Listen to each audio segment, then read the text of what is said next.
ഗുരുർബ്രഹ്മാ ഗുരുർവിഷ്ണുഃ ഗുരുർദേവോ മഹേശ്വരഃ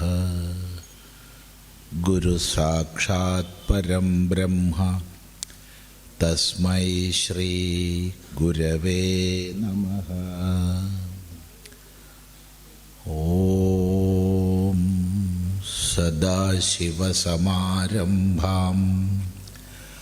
ശങ്കരാചാര്യമധ്യമാം അസ്മദാചാര്യപര്യന്താം വന്ദേ ഗുരുപരമ്പരാം. ഓം ഭദ്രം കർണേഭിഃ ശൃണുയാമദേവാഃ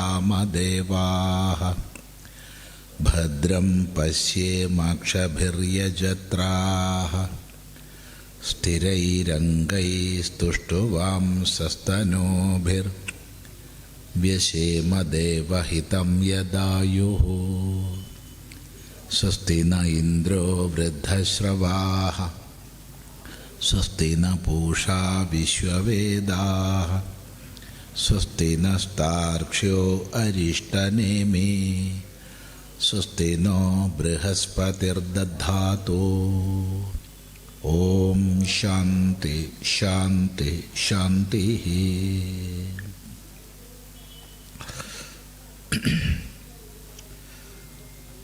നമ്മൾ പ്രശ്നോപനിഷത്തിൽ ആദ്യത്തെ പ്രശ്നമാണ് പഠിക്കുന്നത്.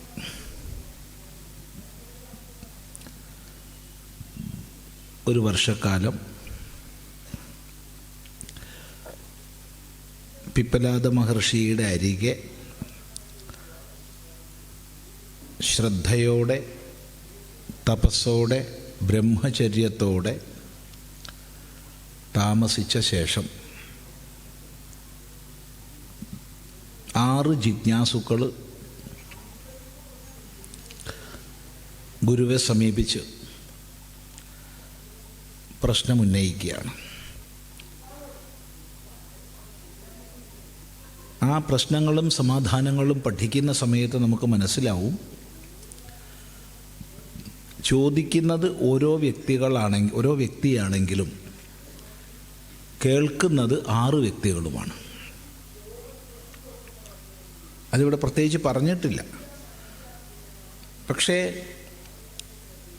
1-ാം ചോദ്യം, 2-ാം ചോദ്യം, 3-ാം ചോദ്യം, അങ്ങനെ 6 ചോദ്യങ്ങളിലൂടെ കടന്നു പോകുമ്പോൾ നമുക്ക് മനസ്സിലാവും, ഓരോന്നും ഉത്തരോത്തരം സൂക്ഷ്മമാണ്.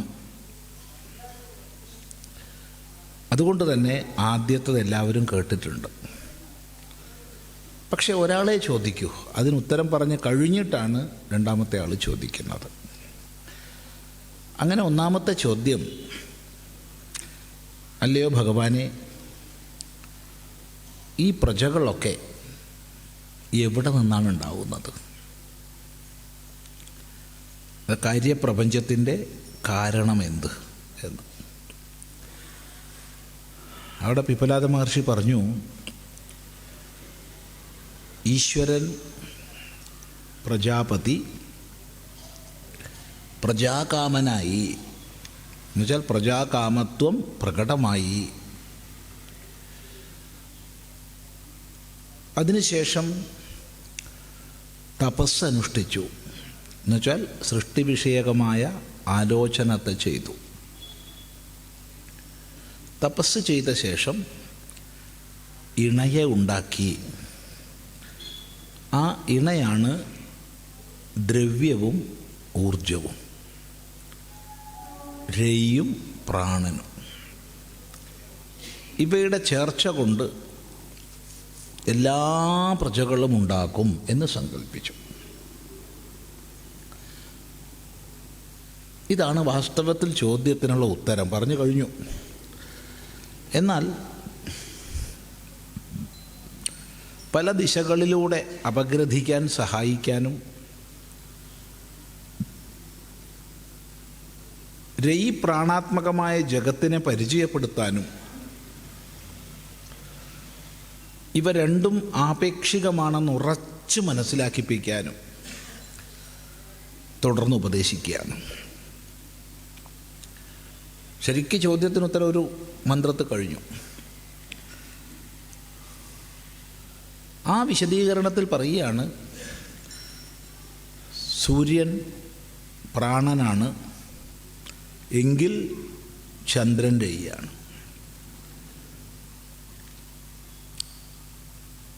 ഈ കാണാകുന്ന എല്ലാം രയ്യാണ്. അപ്പോൾ ഇതെന്ന് പറഞ്ഞ് നമുക്ക് പ്രത്യക്ഷമാകുന്ന എല്ലാം ദ്രവ്യമയമാണ്.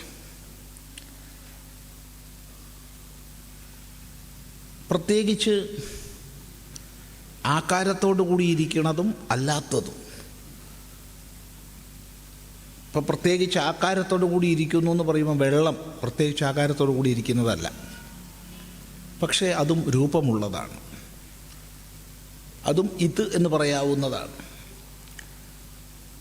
അതേ വെള്ളം തന്നെ ഹിമമാകുമ്പോൾ ഐസ് കട്ടയാവുമ്പോൾ അത് ആകാരത്തോട് കൂടിയതാണ്. രൂപവുമുണ്ട് ആകാരവുമുണ്ട്. അപ്പോൾ രൂപവും ആകാരവും ഉള്ളതും രൂപമുള്ളതും ആകാരമില്ലാത്തതും ഒക്കെ രയ്യാണ്.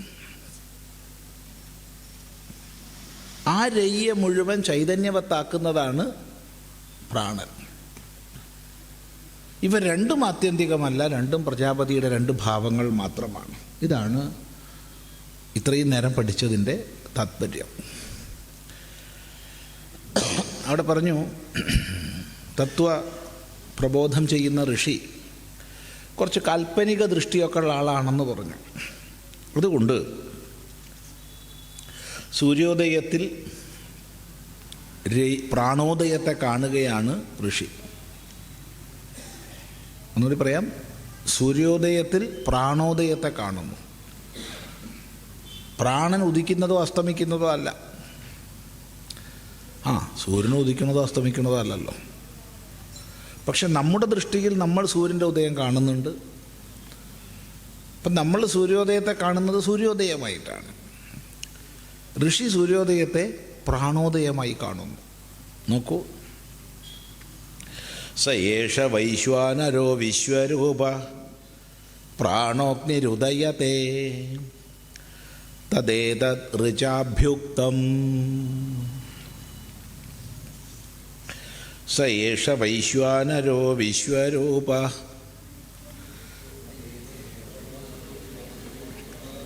പ്രാണോഗ്നിരുദയത്തെ തദേതത് ഋചാഭ്യുക്തം. ഛേദിച്ച് പറയാം, സഹ ഏഷഃ വൈശ്വാനരഃ വിശ്വരൂപഃ പ്രാണഃ അഗ്നിഃ ഉദയത്തെ തത് ഏതത് ഋചാ അഭ്യുക്തം. സയേഷ വൈശ്വാനരഃ. ഏഷ ഏഷ എന്ന് പറഞ്ഞാൽ ഇവൻ. അപ്പോൾ സൂര്യനെങ്ങനെ ഉദിച്ചു പൊങ്ങണത് കാണുമ്പോൾ ഇവൻ എന്ന് പറയുകയാണ്. സഹ അവൻ. ഇപ്പം പറഞ്ഞ പ്രാണൻ, നമ്മളാൽ പറയപ്പെട്ട ചിന്തിക്കപ്പെട്ട പ്രാണനാണിത് ഉദിക്കുന്നത്. സയേഷ വൈശ്വാനര. ആരാണിവൻ? വൈശ്വാനരനാണ്, അഗ്നിയാണ്. വൈശ്വാനര ശബ്ദം പല അർത്ഥത്തിൽ വേദത്തിൽ ഉപയോഗിച്ചിട്ടുണ്ട്. വൈശ്വാനര അഗ്നിയായിട്ട് പറയുന്നുണ്ട്, വയറിലുള്ള ജാഠരാഗ്നി. വിശ്വത്തിലുള്ള സമസ്ത നരന്മാരെയും ചേർത്ത് സമഷ്ടി വിശ്വഭാവത്തെ സൂചിപ്പിക്കാൻ വൈശ്വാനര ശബ്ദം പറയുന്നുണ്ട്. ഈശ്വരനെ സൂചിപ്പിക്കാൻ വൈശ്വാനര ശബ്ദം പറയുന്നുണ്ട്. ഇതൊക്കെ പല പല സന്ദർഭങ്ങളിലുണ്ട്. അഗ്നി എന്നും അർത്ഥമുണ്ട്. അപ്പം സൂര്യനിൽ അഗ്നിയെ കണ്ടിട്ട് പറയാണ്, ഇതാ അഗ്നി ഉദിച്ചു. ആരാ? വിശ്വരൂപ. വിശ്വം മുഴുവൻ രൂപവത്താക്കുന്ന, അഥവാ പല പ്രകാരത്തിലുള്ള രൂപങ്ങളോടുകൂടിയ, എല്ലാ രൂപങ്ങളും അവൻ്റെ രൂപങ്ങളാണ്. ഈ പ്രപഞ്ചത്തിലെ സമസ്ത രൂപവുമായി തീരുന്നത് വാസ്തവത്തിൽ ഈ സൂര്യൻ ഏകരൂപനാണ്.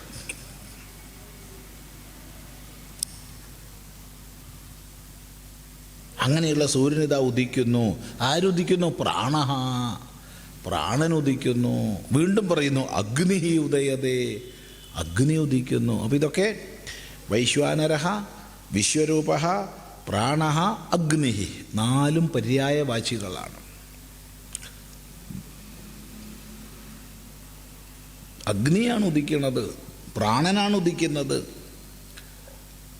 വൈശ്വാനരനാണ് ഉദിക്കുന്നത് എന്ന് സൂര്യോദയത്തിൽ മഹർഷി ഉദയത്തെ കണ്ടു. എന്നിട്ട് പറയുകയാണ് തദ്ദേതത്, അങ്ങനെയുള്ള ഇത്, ഈ ആശയം ഉണ്ടല്ലോ, അപ്പം ഞാൻ പറഞ്ഞ ആശയം ഇത് ഞാനായിട്ടുണ്ടാക്കി പറഞ്ഞതല്ല. പിന്നെ ഋചാ അഭ്യുക്തം, ഋക്കിനാലും പറയപ്പെട്ടിട്ടുണ്ട്. ഋച എന്ന് പറഞ്ഞാൽ ഋക്കിനാൽ.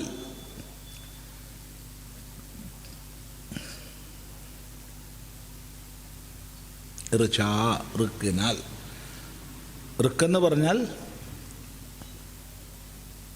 പറഞ്ഞാൽ വേദം. ഇവിടെ നമ്മൾ സനാതനധർമ്മത്തിൻ്റെ ഏറ്റവും വലിയൊരു സവിശേഷതയെ സൂചിപ്പിക്കുകയാണ്.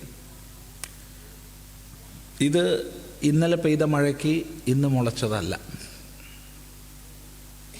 പിന്നെ അനാദിയായ ഋഷി പരമ്പരയിൽ ഉറച്ചതാണ്. അതുകൊണ്ട് തന്നെ ഓരോ കാലഘട്ടത്തിലും ഓരോ ആചാര്യൻ ഉപദേശിക്കുമ്പോഴും ആ ഉപദേശിക്കുന്നത് സ്വന്തം നിശ്ചയദാർഢ്യത്തിൽ നിന്നാണ്, സ്വന്തം അനുഭൂതി സമ്പന്നതയിൽ നിന്നാണ്. എങ്കിലും പൂർവാചാര്യന്മാരുടെ സമ്മതി എടുത്ത് കാണിക്കും. ഭഗവത്ഗീത നോക്കൂ, മുഴുവൻ കാണാം. ഇങ്ങനെ പറയുന്നു. ആര് പറയുന്നു? പൂർവികന്മാർ. അതുകൊണ്ട് നമ്മൾ ഉപനിഷത്ത് പോയപ്പോൾ അവിടെ ഇത് തന്നെയാണ് പറയുന്നത്. ഋചാഭ്യുക്തം ഇത് ശുശ്രുമ പൂർവേഷാം, അല്ലെങ്കിൽ ഇത് ശുശ്രുമധീരാണാം എന്നൊക്കെ. ഇത് കണ്ട് നമ്മൾ ബ്രാഹ്മണങ്ങളിൽ പോകുമ്പോൾ അവിടെ ഇത് തന്നെയാണ് പറഞ്ഞത്. തദ്ദേശ ശ്ലോക. അത് കണ്ട് നമ്മൾ സംഹിതയിൽ പോയാൽ അവിടെ ഇത് തന്നെയാണ്. സംഹിത ആരംഭിക്കുന്നത് പോലും പൂർവികന്മാരായ ഋഷിമാരാൽ സ്തുതിക്കപ്പെട്ടതെന്ന് ഓർമ്മിച്ചുകൊണ്ടാണ്.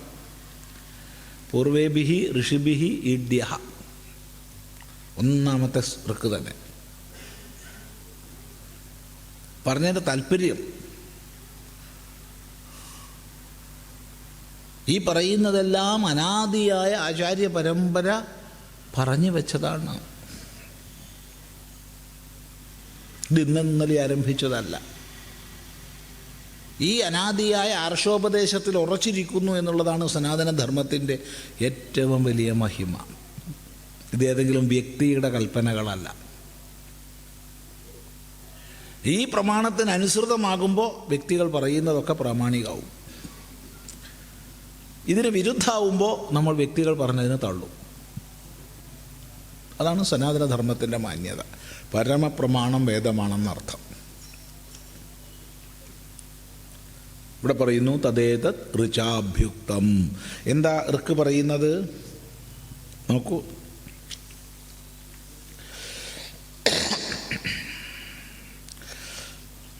വിശ്വരൂപം ഹരിണം ജാതവേദസം പരായണം ജ്യോതിരേകം തപന്തം സഹസ്രരശ്മി ശതധാ വർത്തമാനഃ പ്രാണപ്രജാനാമുദയത്യേഷ സൂര്യഃ.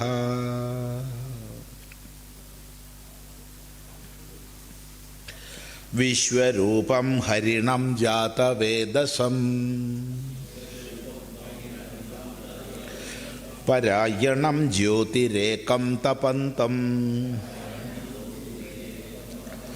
സഹസ്രരശ്മി ശതധാ വർത്തമാനഃ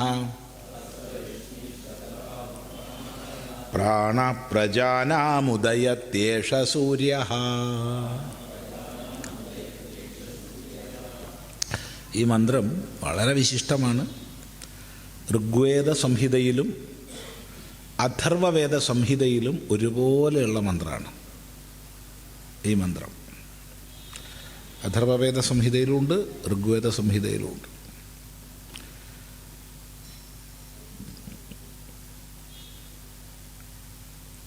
വിശ്വരൂപം, ഹരിണം, ജാതവേദസം, തപന്തം, ഇതൊക്കെ ദ്വിതീയയിലുള്ള പദങ്ങളാണ്. അപ്പം നമ്മൾ ഇവിടെ നിർദ്ദേശിക്കുന്നതായതുകൊണ്ട് പ്രഥമയിലേക്ക് മാറ്റണം അർത്ഥം പറയുമ്പോൾ. അതെങ്ങനെയാണ് ദ്വിതീയായി നിങ്ങൾ പ്രഥമയിലേക്ക് മാറ്റുക? ഇത് വേദമായതുകൊണ്ട് സാമാന്യ ലൗകിക പാണിനീയ വ്യാകരണത്തിൻ്റെ നിയമങ്ങളൊന്നും അത്ര കർശനമായി നോക്കാൻ പറ്റില്ല. സംസ്കൃത ഭാഷ അഥവാ ഭാഷ എന്ന് പറയട്ടെ, പരിധികളില്ലാതെ അതിരുകളില്ലാതെ വികസിക്കുന്നൊരു ഭാവമുണ്ടായിരുന്നു. അത് നമുക്ക് വേദങ്ങളിൽ കാണാം, പല ആർഷ കൃതികളിലും കാണാം. പിന്നീടാണ് മഹർഷിമാർ, വിശേഷിച്ച് പാണിനി മഹർഷി, വ്യാകരണത്തിൻ്റെ നിയമങ്ങളെ കൊണ്ട് വേലിക്കെട്ട് കെട്ടി ഇതിനപ്പുറത്തേക്ക് വളരണ്ട, ഇതിനപ്പുറത്തേക്ക് പോകണ്ട, അപ്പുറത്തേക്ക് പോകണ്ടെന്നും പറഞ്ഞ് ഭാഷയെ സംരക്ഷിച്ചത്. അതുകൊണ്ട് തന്നെ ഛന്ദസ്സിൽ, വേദത്തിൽ നമ്മൾ നോക്കുമ്പോൾ പല പ്രയോഗങ്ങളും പാണിനീയത്തിനനുസരിച്ച് അർത്ഥം പറയാൻ പറ്റില്ല. ഇത് ശ്രദ്ധിക്കുന്നവർ പഠിക്കുക. അതുകൊണ്ട് ഇവിടെ പ്രഥമയിലേ അർത്ഥം പറയാൻ പറ്റുള്ളൂ. വിശ്വരൂപം എന്നുള്ളതിന് പകരം വിശ്വരൂപ എന്നേ പറയാൻ പറ്റൂ. വിശ്വരൂപൻ ആരാ? വിശ്വരൂപൻ വിശ്വം മുഴുവൻ ആരുടെ രൂപമാണോ അവൻ, ഈ വിശ്വത്തിലെ സമസ്ത രൂപവുമായി തീരുന്നവൻ, അഥവാ പല പല രൂപങ്ങളെ സ്വീകരിക്കാൻ കഴിവുള്ളവൻ. അങ്ങനെയുള്ള വിശ്വരൂപൻ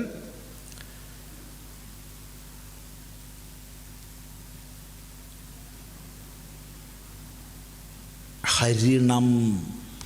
അവിടെ ഹരി എന്നേ അർത്ഥം എടുക്കാൻ പറ്റൂ. സർവത്തെയും ഹരിക്കുന്നവൻ, സർവത്തെയും തന്നിലേക്ക് ആകർഷിക്കുന്നവൻ, രശ്മികളോടൊത്തവൻ. ഹരി രശ്മികളോടൊത്തവൻ, സകലത്തിനെയും നശിപ്പിക്കുന്നവൻ, സകലത്തിനെയും തന്നിലേക്ക് ആകർഷിക്കുന്നവൻ, രശ്മികളോടൊത്തവൻ. ഇങ്ങനെ അനേക അർത്ഥം പറയാം ഹരിശബ്ദത്തിന്. ഇവിടെ സ്വീകാര്യമായതാണേ പറയുന്നത്, വേറെ ഒരുപാട് അർത്ഥങ്ങളുണ്ട്.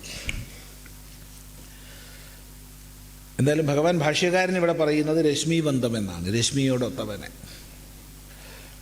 ജാതവേദസം, ജാതവേദസ് അഗ്നിയുടെ പര്യായമാണ്.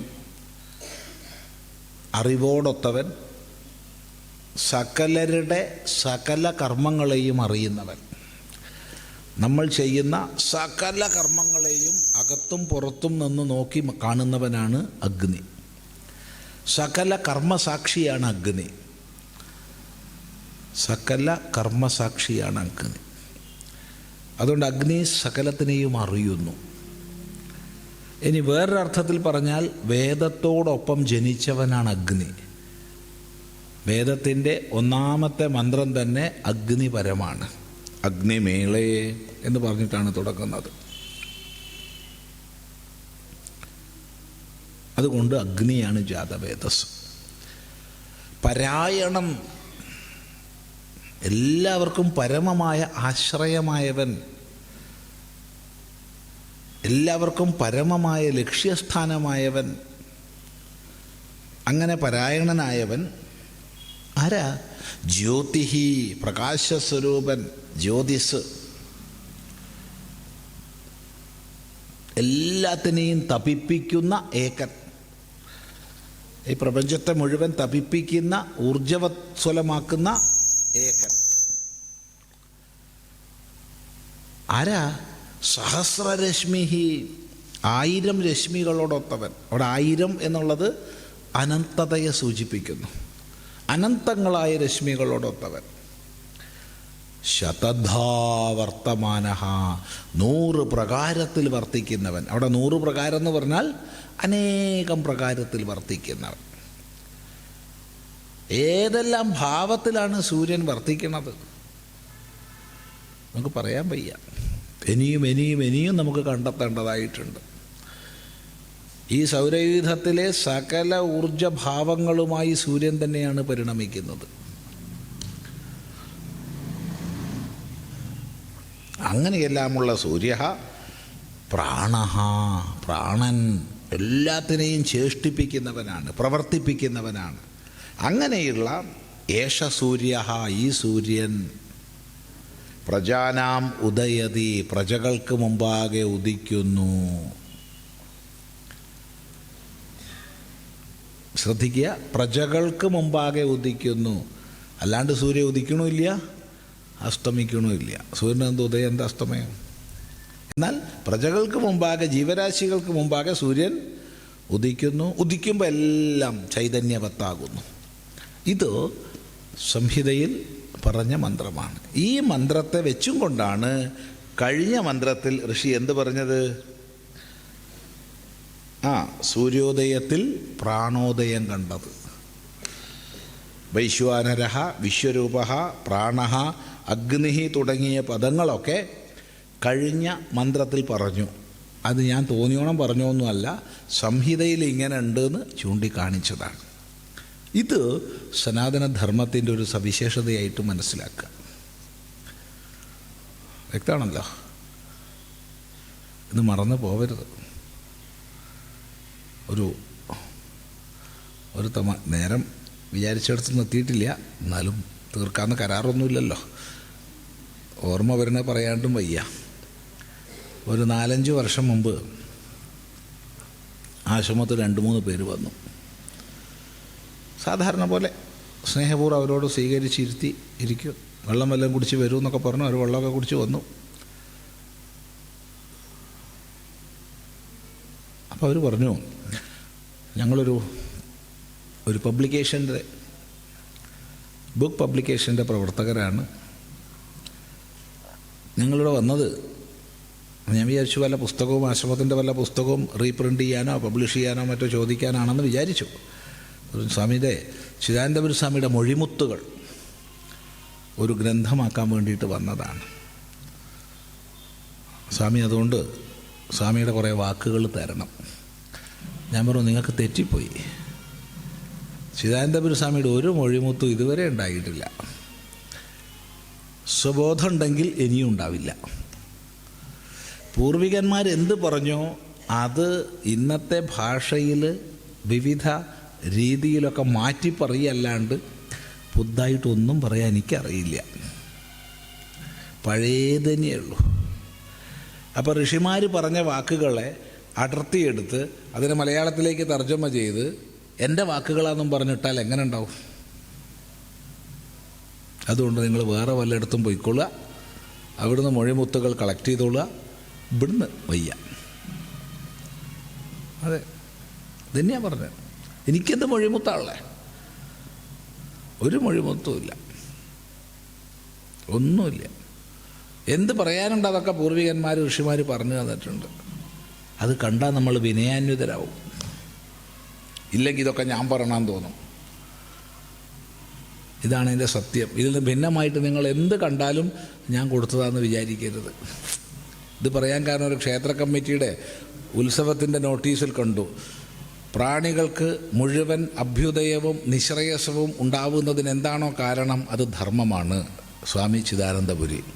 എടാ മഹാഭാവി, ഇത് ചിദാനന്ദപുരി സ്വാമി പറഞ്ഞതല്ല, ഇത് ഭഗവാൻ ഭാഷ്യകാരൻ ഭഗവത്ഗീതയുടെ ഭാഷ്യത്തിൻ്റെ ഉപക്രമത്തിൽ തന്നെ പറഞ്ഞതാ. ജഗതസ്ഥിതി കാരണം പ്രാണിനാം സാക്ഷാത് അഭ്യുദയ നിശ്രേയസ ഹേതു യഹ സഹ ധർമ്മ. അത് മലയാളത്തിലാക്കിയിട്ട് അതിൻ്റെ ഞാൻ അടിച്ചു മാറ്റിയാൽ എങ്ങനെ ഉണ്ടാവും?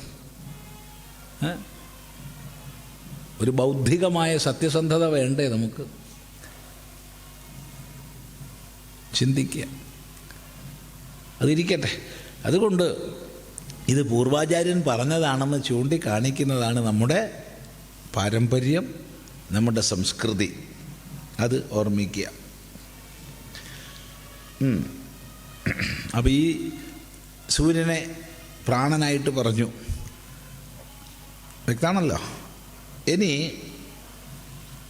വ്യത്യസ്ത കാലമാനങ്ങളെ പ്രജാപതിയായിട്ട് പറയുകയാണ്. ഒന്നുകൂടി പറയാം, വ്യത്യസ്ത കാലമാനങ്ങളെ പ്രജാപതിയായിട്ട് പറയുകയാണ്. അപ്പോൾ പ്രജാപതിയാണെന്ന് പറയണമെങ്കിൽ രണ്ട് ഘടകം വേണം അതിൽ. ഒന്ന് പ്രാണനും ഒന്ന് രയ്യും. പ്രാണനും രയ്യും പരസ്പര അപേക്ഷിതങ്ങളാണ്. ഒന്നിൻ്റെ രണ്ട് ഭാവങ്ങളാണ്. അങ്ങനെ വ്യത്യസ്ത കാലമാനങ്ങളെ ഇനി പ്രാണനും രയ്യും ചേർന്ന പ്രജാപതിയായിട്ട് പറയുകയാണ്. നോക്കൂ എങ്ങനെ.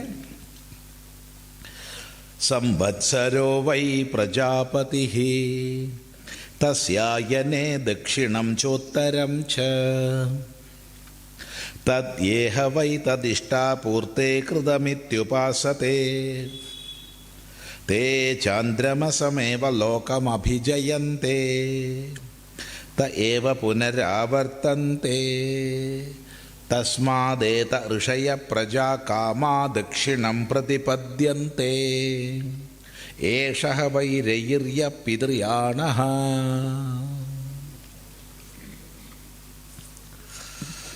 സംവത്സരോ വൈ പ്രജാപതിഃ തസ്യായനേ ദക്ഷിണം ചോത്തരം ച തദ്യേഹ വൈ തദിഷ്ടാപൂർത്തേ കൃതമിത്യുപാസത്തെ തേ ചാന്ദ്രമസമേവ ലോകമഭിജയന്തെ ത ഏവ പുനരാവർത്തന്തെ തസ്മാദേത ഋഷയഃ പ്രജാകാമാഃ ദക്ഷിണം പ്രതിപദ്യന്തെ ഏഷഃ വൈ രൈഃ യഃ പിതൃയാണഃ.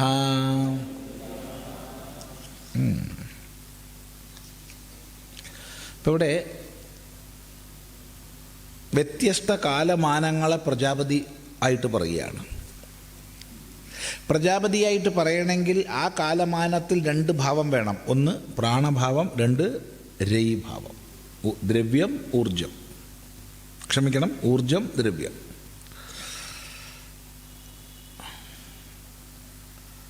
അപ്പം സംവത്സരത്തെ പറഞ്ഞു. സംവത്സരത്തിൽ വ്യക്തമായി രണ്ടുണ്ട്. ഏതാ സംവത്സരത്തിൽ വ്യക്തമായി രണ്ടുണ്ടല്ലോ, ഉത്തരായണവും ദക്ഷിണായനവും. അപ്പോൾ ഉത്തരായണത്തെ പ്രാണനായി കാണുന്നു, ദക്ഷിണായനത്തെ രയിയായി കാണുന്നു. അത്രയേ ഉള്ളൂ. അത് കഴിഞ്ഞാൽ പിന്നെ ഏതാ കാലമാനം ഒന്ന് ചിന്തിച്ച് നോക്കൂ. അവിടുന്ന് അങ്ങോട്ട് താഴത്തേക്ക് വന്നാൽ പിന്നെ ഉള്ളത് അയനമുണ്ട്. അയനത്തിന് ഈ പറഞ്ഞ രണ്ടില്ല. അവിടുന്ന് അങ്ങോട്ട് താഴത്തേക്ക് വന്ന മാസമുണ്ട്. മാസം പ്രജാപതിയാണ്. അപ്പോൾ മാസം പ്രജാപതിയാണെന്ന് പറയുമ്പോൾ ശുക്ലപക്ഷം പ്രാണനാണ്, കൃഷ്ണപക്ഷം രയിയാണെന്ന് പറയണം.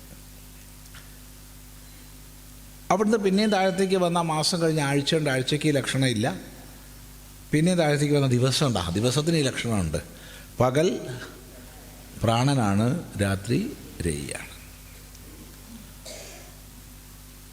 അപ്പം ഇവിടെ ശ്രദ്ധിക്കണം, ഇവിടെ സംവത്സരം പ്രജാപതിയാണ്, മാസം പ്രജാപതിയാണ്, ദിവസം പ്രജാപതിയാണെന്ന് വേദം പറയുമ്പോൾ ഇത് രയി പ്രാണാത്മകമായ പ്രജാപതിയുടെ ഭാവം അനുസന്ധാനം ചെയ്യാൻ നമ്മളെ സഹായിക്കാൻ വേണ്ടി മാത്രം.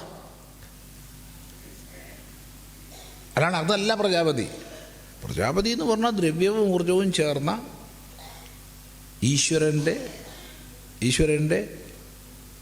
പ്രജാകാമത്വമുള്ള ഭാവമാണ്. അത് പ്രത്യേകം ശ്രദ്ധിക്കുക.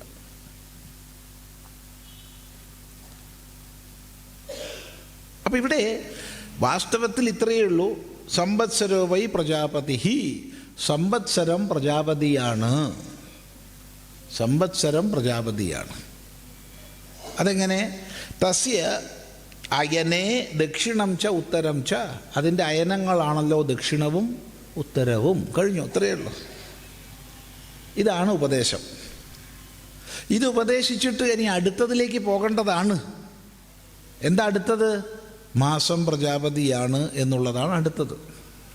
പക്ഷേ നമ്മൾ സാധാരണ ലൗകികമായിട്ടായാലും വൈദികമായിട്ടായാലും നമ്മളിരുന്ന് സാധാരണ സംഭാഷണം ചെയ്യുകയാണെങ്കിലും എന്തെങ്കിലും ശാസ്ത്രീയമായ ക്ലാസ്സുകൾ എടുക്കുകയാണെങ്കിലും വല്ല പ്രഭാഷണം ചെയ്യുകയാണെങ്കിലും ഒക്കെ തന്നെ ഏതെങ്കിലും ഒരാശയം പറയുമ്പോൾ അത് പറയുമ്പോൾ ഓർമ്മയിൽ വരുന്ന മറ്റ് ആശയം കൂടി അതിൽ ചേർത്ത് പറയാറുണ്ടില്ലേ? ഇല്ല? ഇപ്പോൾ ഉദാഹരണം പറഞ്ഞാൽ നമ്മൾ ഏതെങ്കിലും ഞാൻ കുളത്തൂർ പോയി, തിരിച്ചു പോയി. കുളത്തൂർ പോയിട്ട് പറയുകയാണ്, സ്വാമി എവിടെയായിരുന്നു 6 ദിവസം? ഞാൻ മാരാരിക്കുളം എന്നുള്ള സ്ഥലത്തായിരുന്നു കേട്ടോ. ഇതേ പറയണ്ടു. പക്ഷേ മാരാരിക്കുളം എന്ന് ഓർമ്മ വരുമ്പോൾ അപ്പം ഞാൻ കൂട്ടിച്ചേർത്ത് പറയും. എന്തൊക്കെയാ? അത് മഹാദേവൻ്റെ ക്ഷേത്രമാണ്, അവിടുത്തെ മുഖ്യസ്ഥാനം. വളരെ കൃത്യമായി ശുദ്ധമായി ചടങ്ങുകൾ നടക്കുന്ന ഒരു സങ്കേതമാണ്. വളരെ വ്യവസ്ഥാപിതമായി ശുദ്ധമായി കാര്യങ്ങൾ നടക്കുന്നുണ്ട് അവിടെ. അത് നേരിട്ട് പോയി കണ്ടാൽ മനസ്സിലാകും. ക്ഷേത്രത്തിലെ താന്ത്രിക നിത്യനൈമിത്തിക കർമ്മങ്ങളോടൊപ്പം തന്നെ മറ്റ് ശാസ്ത്ര പ്രചരണത്തിനുള്ള ക്രിയകളൊക്കെ അവിടെ ഉണ്ട്. ഒരുപാട് സേവാ പ്രവർത്തനങ്ങളുണ്ട്. ഇതൊക്കെ ആനുഷംഗികമായി ഓർമ്മ വരുമ്പം പറയും. ചിലപ്പോൾ ഓർമ്മ വന്നില്ലെങ്കിൽ പറയുകയില്ല, ഓർമ്മ വന്നാൽ പറയും. ഇത് സാധാരണ നമ്മുടെയൊക്കെ ശൈലിയാണ് അല്ലേ? ഋഷിക്കും ആ ശൈലിയുണ്ട്. അപ്പോൾ ഋഷി ഒരാശയം പറഞ്ഞപ്പോൾ അതുമായി ബന്ധിപ്പിക്കാൻ കഴിയുന്നത് ഉടനെ ഓർമ്മ വന്നാൽ പറയും. അത് മുഖ്യോപദേശമായിട്ട് ഗണിക്കരുത്. മനസ്സിലാവുണ്ടോ? മുഖ്യോപദേശം എത്രയേ ഉള്ളൂ? സംവത്സരോ വൈ പ്രജാപതി തസ്യായനേ ദക്ഷിണം ചോത്തരം ച. ഇത്രയേ ഉള്ളൂ. ഇത് മാത്രമേ ഉള്ളൂ മുഖ്യോപദേശം. ഇത്രയും പറഞ്ഞപ്പോൾ അതുമായിട്ട് ബന്ധപ്പെട്ടിട്ട് ചില ആശയങ്ങൾ ഋഷി പറയുകയാണ്. അത് പ്രശ്നോപനിഷത്തിൻ്റെ ചോദ്യത്തിൻ്റെ ഉത്തരമല്ല. പ്രശ്നോപനിഷത്തിലെ 1-ാം ചോദ്യത്തിൻ്റെ ഉത്തരമല്ല ഇനി പറയാൻ പോണത്. മറിച്ച് ഇപ്പം സംവത്സരം അങ്ങോട്ട് പറഞ്ഞപ്പോൾ, ഉത്തരായണം ദക്ഷിണായനം എന്ന് പറഞ്ഞപ്പോൾ ഋഷിക്ക് ഓർമ്മ വരുന്ന മറ്റു ചില വിഷയങ്ങൾ കൂട്ടിച്ചേർത്ത് പറയുക. അതെന്താ പറയണത്? യാവരാണോ വൈ നിശ്ചയമായും തദിഷ്ടാപൂർത്തേ കൃതമിത്യുപാസതേ. ഇഷ്ടാപൂർത്തങ്ങളെ ചെയ്തു എന്നഭിമാനിക്കുന്നത്, ഉപാസിക്കുന്നത്, ഇഷ്ടാപൂർത്ത കർമ്മങ്ങളെ ചെയ്ത് ജീവിക്കുന്നത് തേ അവരുണ്ടല്ലോ ചാന്ദ്രമസമേവ ലോകമഭിജയന്തേ. ചാന്ദ്രലോകത്തെ പ്രാപിക്കും.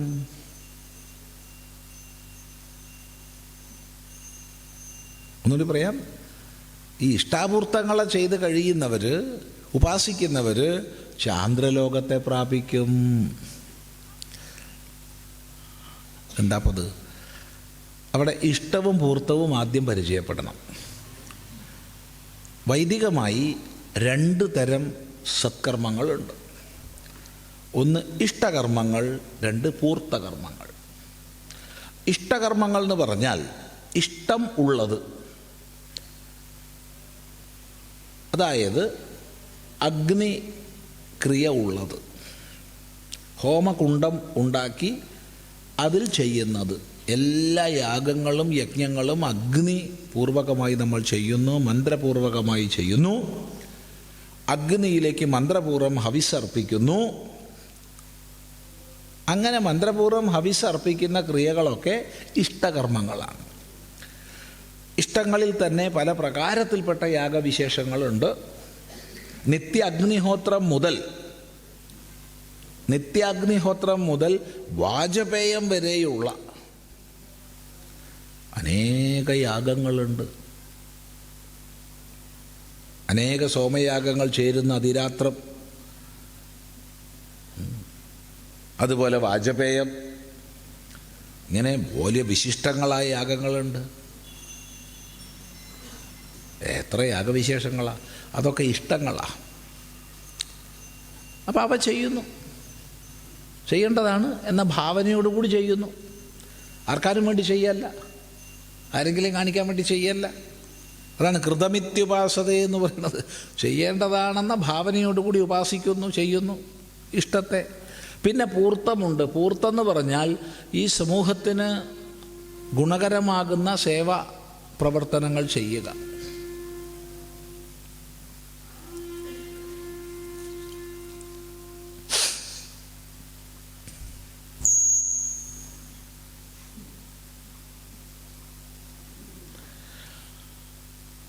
സമൂഹത്തിൽ വിവിധ സേവാപ്രവർത്തനങ്ങൾ ചെയ്യുക, പൂർത്തകർമ്മങ്ങൾ. പൊതുജനങ്ങൾക്ക് ഉപകാരപ്പെടുന്ന രീതിയിൽ കിണർ കുഴിക്കുക, കുളം കുഴിക്കുക, വൃക്ഷങ്ങൾ വെച്ച് പിടിപ്പിക്കുക. വൃക്ഷങ്ങൾ വെച്ച് പിടിപ്പിക്കുക ഏറ്റവും വലിയ പൂർത്തകർമ്മമാണ്. നമുക്ക് ചെയ്യാവുന്നതിൽ വലിയ പൂർത്തകർമ്മമാണ് പരമാവധി വൃക്ഷങ്ങൾ വെച്ച് പിടിപ്പിക്കുക എന്നുള്ളത്. അതുപോലെ ജനങ്ങൾക്ക് കുടിക്കാൻ വെള്ളം എത്തിക്കുക. വഴിയോര സത്രങ്ങൾ, വാഹനം കാത്തു നിൽക്കുന്നവർക്കൊക്കെ ഷെഡുകൾ, ഇരിക്കാനുള്ള സ്ഥലങ്ങൾ. ഇതാപ്പം ഒന്ന് വ്യാപകമായി നടക്കുന്നത്. ഓരോ വെയിറ്റിംഗ് ഷെഡിൻ്റെ മുമ്പിൽ ചെന്ന് നോക്കിക്കഴിഞ്ഞാൽ അത്ഭുതപ്പെടും കിട്ടുമോ.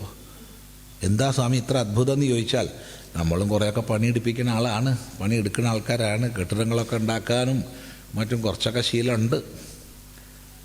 പരമാവധി ഏറി വന്നാൽ 1,00,000 ഉറുപ്പ്യ കൊണ്ട് ചെയ്യാവുന്ന പണിയായിരിക്കും. അതിൻ്റെ മുകളിൽ എഴുതി വെച്ചിട്ടുണ്ടാവും, ഇന്ന് MLA വകയായിട്ടുള്ള ഫണ്ടിൽ നിന്ന് 10 ലക്ഷം രൂപ ചെലവിട്ടുണ്ടാക്കിയ വെയിറ്റിംഗ് ഷെഡ് എന്നൊക്കെ. ഒരു കുട്ടിക്ക് ഇരിക്കാൻ പോലും പറ്റില്ല. അത് വ്യാപകം. എല്ലാവരും അങ്ങനെ ചെയ്യണമെന്നല്ല പറഞ്ഞത്, പക്ഷെ അങ്ങനെ കാണുന്നുണ്ട്.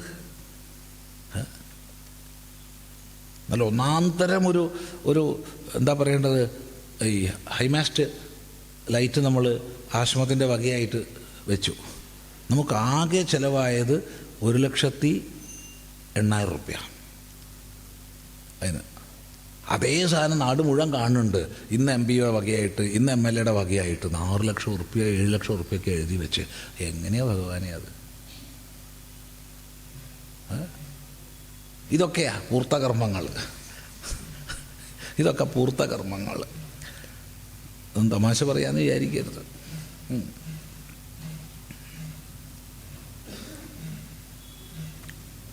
അതുപോലെ സത്രങ്ങൾ ഉണ്ടാക്കുക, വഴിയോര സത്രങ്ങൾ, അന്നക്ഷേത്രങ്ങൾ ഉണ്ടാക്കുക. ഇതൊക്കെ പൂർത്തകർമ്മങ്ങളിൽപ്പെട്ടതാണ്. അപ്പോൾ പൊതുജനോപകാരമാകുന്ന പശുക്കൾക്ക്, പട്ടികൾക്ക്, പൂച്ചകൾക്കൊക്കെ വെള്ളം കുടിക്കാനുള്ള സംവിധാനം ഉണ്ടാക്കുക. ഇതൊക്കെ തന്നെ മനുഷ്യന്മാർക്ക് എല്ലാം.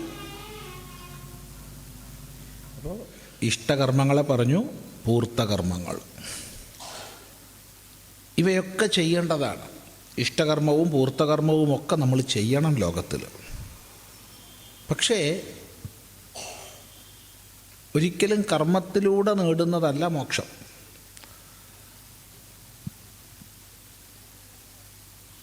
കർമ്മമാണെങ്കിൽ നമ്മൾ ചെയ്തേ മതിയാവും. ശരീരബോധമുള്ള കാലത്തോളം, ശരീരത്തിൽ ഞാനെന്ന അഭിമാനമുള്ള കാലത്തോളം നമ്മളൊക്കെയും വിവിധങ്ങളായ കർമ്മങ്ങളെ ചെയ്തേ മതിയാവും. നഹി ദേഹഭൃത ശക്യം ത്യക്തും കർമാണ്യശേഷതഃ. ദേഹത്തെ ധരിച്ചിരിക്കുന്നവരാൽ ഒരിക്കലും കർമ്മത്തെ പൂർണ്ണമായി ഉപേക്ഷിക്കാൻ സാധ്യമല്ല. ഇതൊരു വസ്തുതയാണ്. അതുകൊണ്ടാണ് ആചാര്യന്മാർ നമ്മളോട് പറയണത്, നിങ്ങൾ നല്ല കർമ്മങ്ങൾ ചെയ്യൂ, സൽക്കർമ്മങ്ങൾ ചെയ്യൂ. നീ എന്തെങ്കിലും ചെയ്തേ മതിയാവും. അപ്പോൾ സൽക്കർമ്മം ചെയ്തില്ലെങ്കിൽ എന്തുണ്ടാവും? ദുഷ്കർമ്മം ചെയ്യും. അപ്പോൾ എന്തെങ്കിലും നല്ല പണി ചെയ്തുകൊണ്ടിരിക്കുക എന്ന് പറയണത് എന്തുകൊണ്ടാണെന്ന് ചോദിച്ചാൽ, എന്തെങ്കിലും പണി നീ ചെയ്തേ മതിയാവും. പണി ചെയ്യാണ്ടിരിക്കാൻ നിനക്ക് പറ്റില്ല, ഉറപ്പ്. ഈ കൂട്ടത്തിൽ ആർക്കെങ്കിലും 5 മിനിറ്റ് ഒന്നും ചെയ്യാണ്ടിരിക്കാൻ പറ്റുച്ചാൽ പറഞ്ഞോളൂ. ഒരു പണിയും ചെയ്യാതെ 5 മിനിറ്റ് ഇരിക്കാൻ കഴിയുന്ന ആരെങ്കിലും ഈ കൂട്ടത്തിലുണ്ടെങ്കിൽ പറഞ്ഞോളൂ. അവർക്ക് ഈ ലോകം കീഴ്മേൽ മറിക്കാൻ പറ്റും. അവരെ നമ്മൾ ദീർഘദണ്ഡ നമസ്കാരം ചെയ്യും, ഉറപ്പ്. പക്ഷെ 5 മിനിറ്റ് ഒന്നും ചെയ്യാണ്ട് ഇരിക്കണം, എളുപ്പമല്ല. ഒന്നല്ലെങ്കിൽ ഒന്ന് നമ്മൾ ചെയ്യും. ശരീരം കൊണ്ട് ചെയ്യുന്നില്ലെങ്കിൽ മനസ്സുകൊണ്ട് ചെയ്യും, മനസ്സുകൊണ്ട് ചെയ്യുന്നില്ലെങ്കിൽ ബുദ്ധി കൊണ്ട് ചെയ്യും.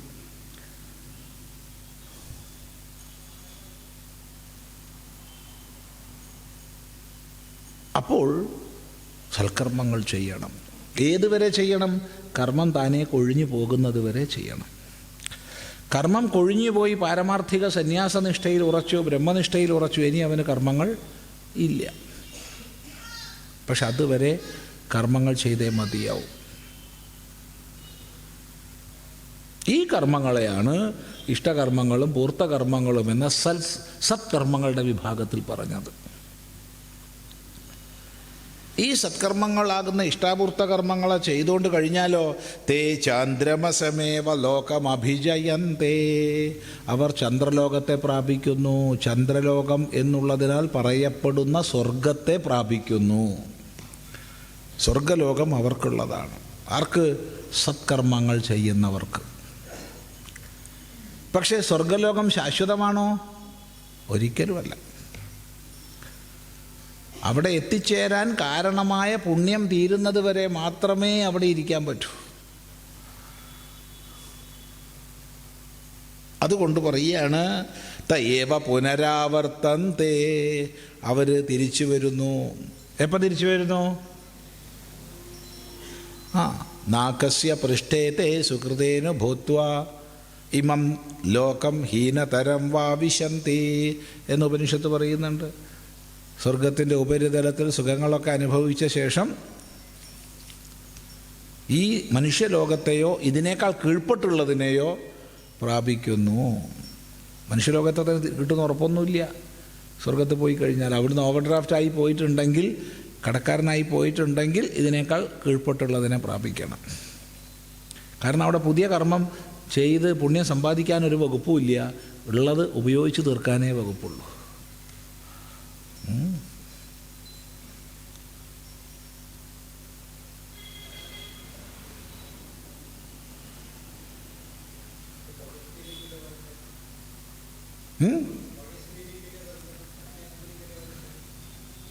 അവിടെ ഒരു ചോദ്യമുണ്ട്. അങ്ങനെ സ്വർഗത്തിൽ പോയ മനുഷ്യജന്മത്തിലേക്കല്ലേ വരുന്നത്? ഗീതയിൽ അങ്ങനെ പറയുന്നുണ്ടല്ലോ.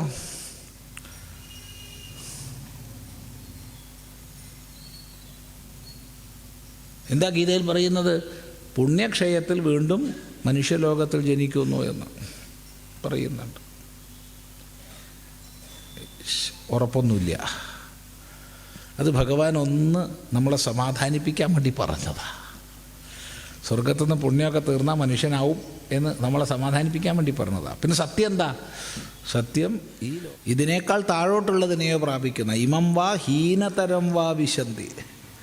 അത് അവിടുന്ന് ഓവർ ഡ്രാഫ്റ്റ് എടുത്ത് പോയിട്ടുണ്ടെങ്കിൽ അങ്ങനെ ആവാലോ.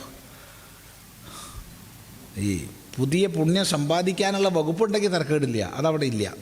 പിന്നെ എന്തിനേ വകുപ്പുള്ളൂ? ഉള്ളത് ഉപയോഗിച്ച് തീർക്കാനേ വകുപ്പുള്ളൂ. അപ്പോൾ ഉപയോഗിച്ച് തീർന്ന് സീറോ ബാലൻസ് ആയാൽ മനുഷ്യനാവാം. പക്ഷേ നെഗറ്റീവ് ബാലൻസ് ആയാലോ?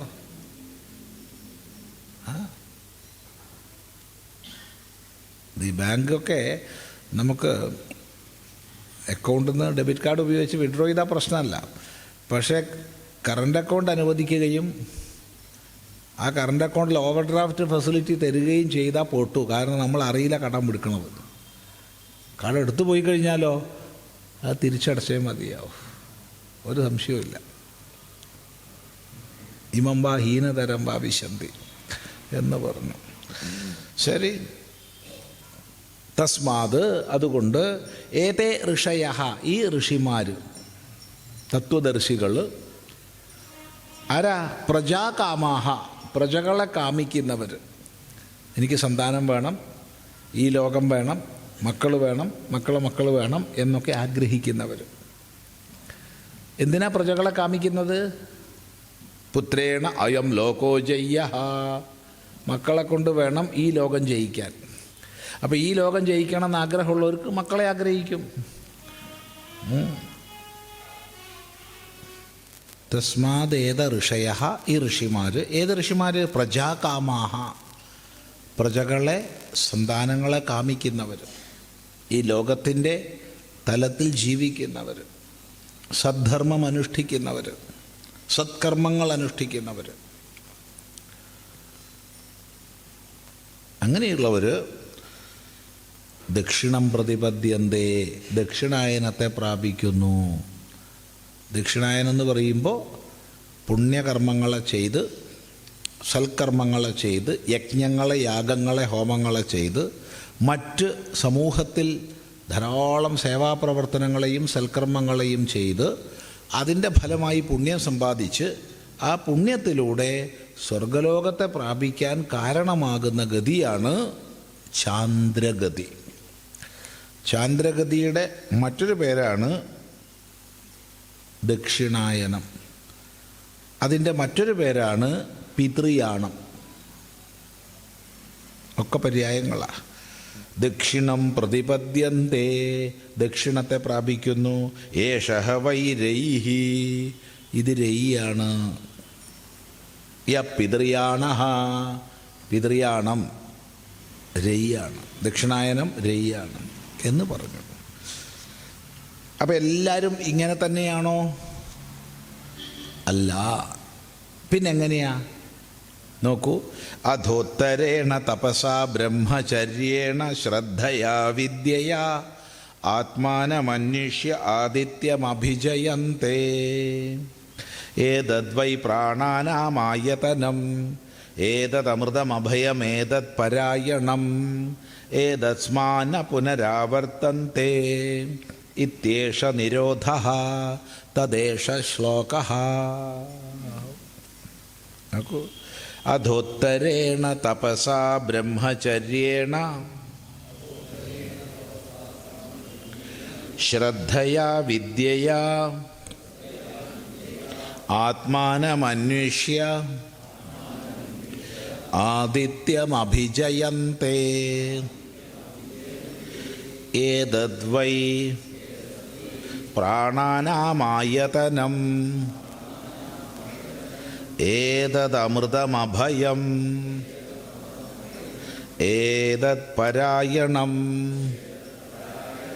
ഏതസ്മാന പുനരാവർത്തന്ത ഇത്യേഷ നിരോധഃ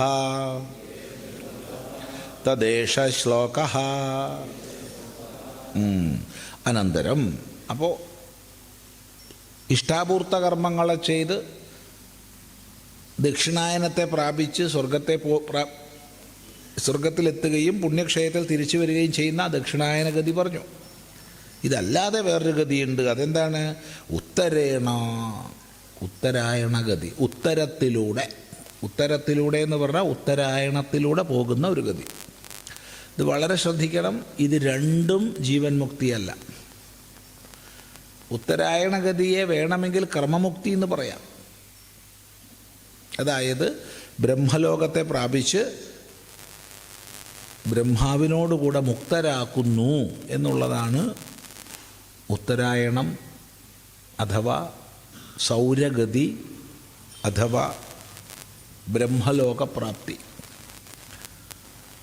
പക്ഷേ ഒരിക്കലും അവർക്ക് ജീവൻ മുക്തി സുഖമില്ല. കാരണം അവർ തത്വവിജ്ഞാനികളല്ല. തൻ്റെ യാതൊരു പരിമിതിയുമില്ലാത്ത അപരിമിതമായ സ്വരൂപത്തിൽ കഴിയുന്നവരല്ല. അപരിമിതമായ പരമാത്മസ്വരൂപത്തിൽ നിഷ്ഠരായിട്ടുള്ളവരാണ് ജീവൻ മുക്തന്മാരും വിദേഹമുക്തന്മാരുമാകുന്നത്. മറ്റത് വിദേഹമുക്തി മാത്രമാണ്.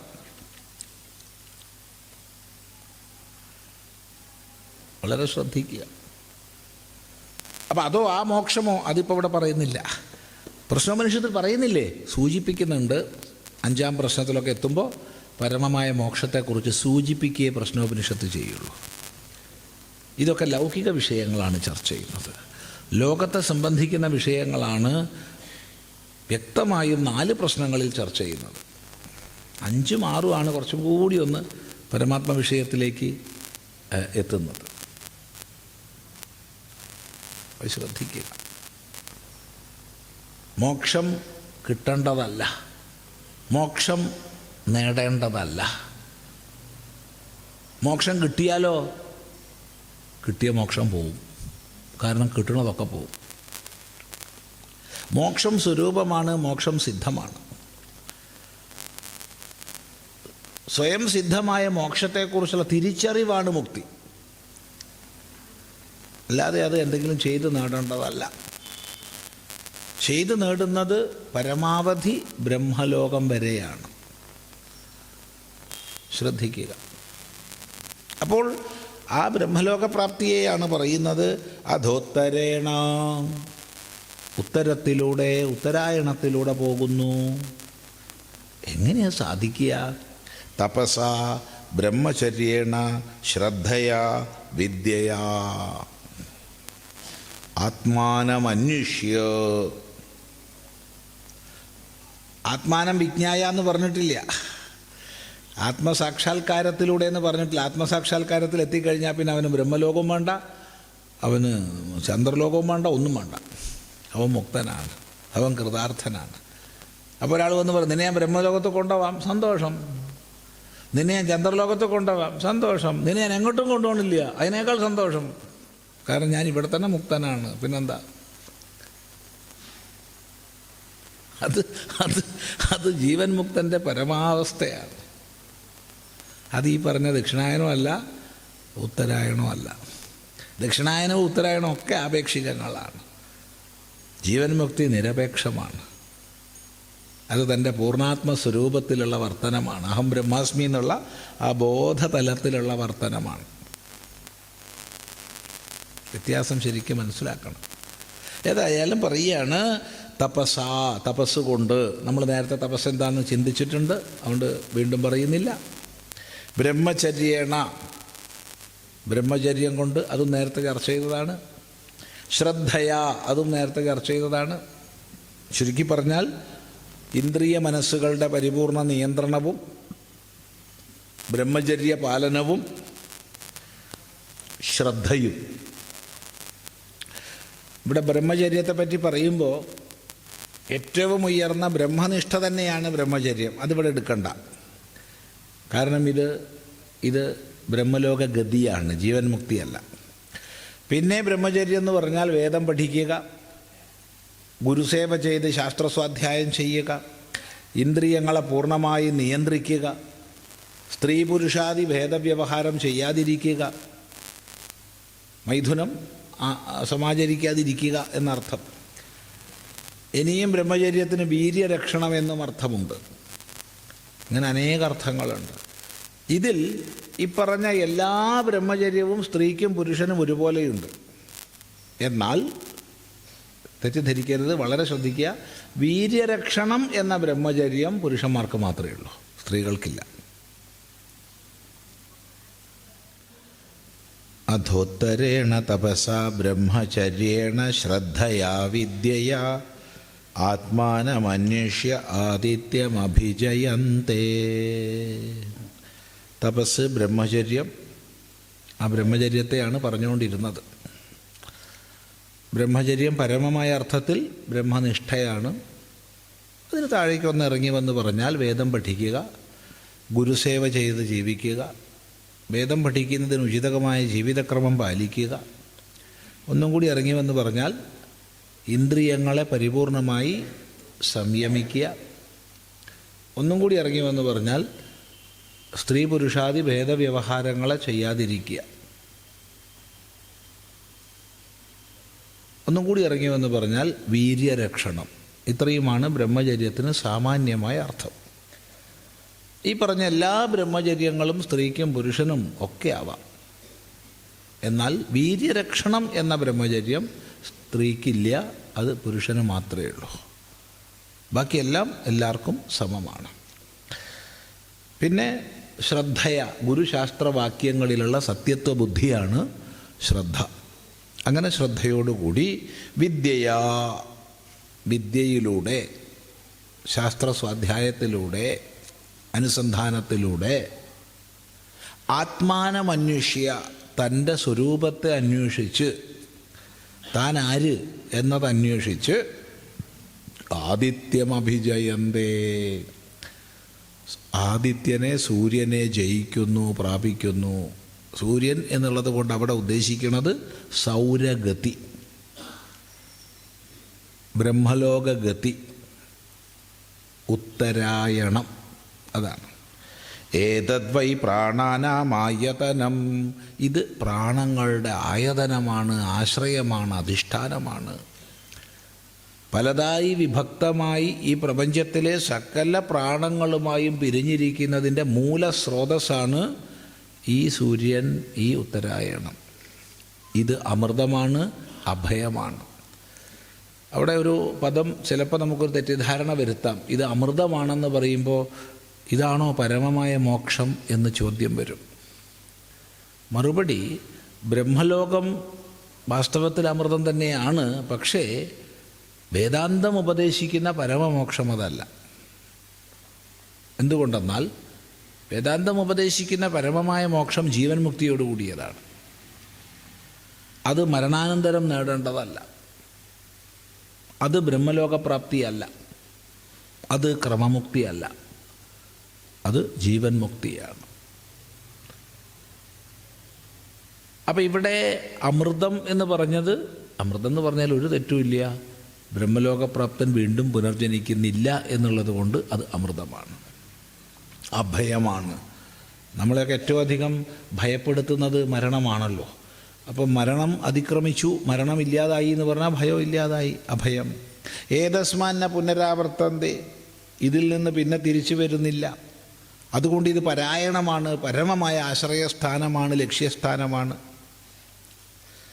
ഇത്യേഷ നിരോധ, ഇത് നിരോധമാകുന്നു.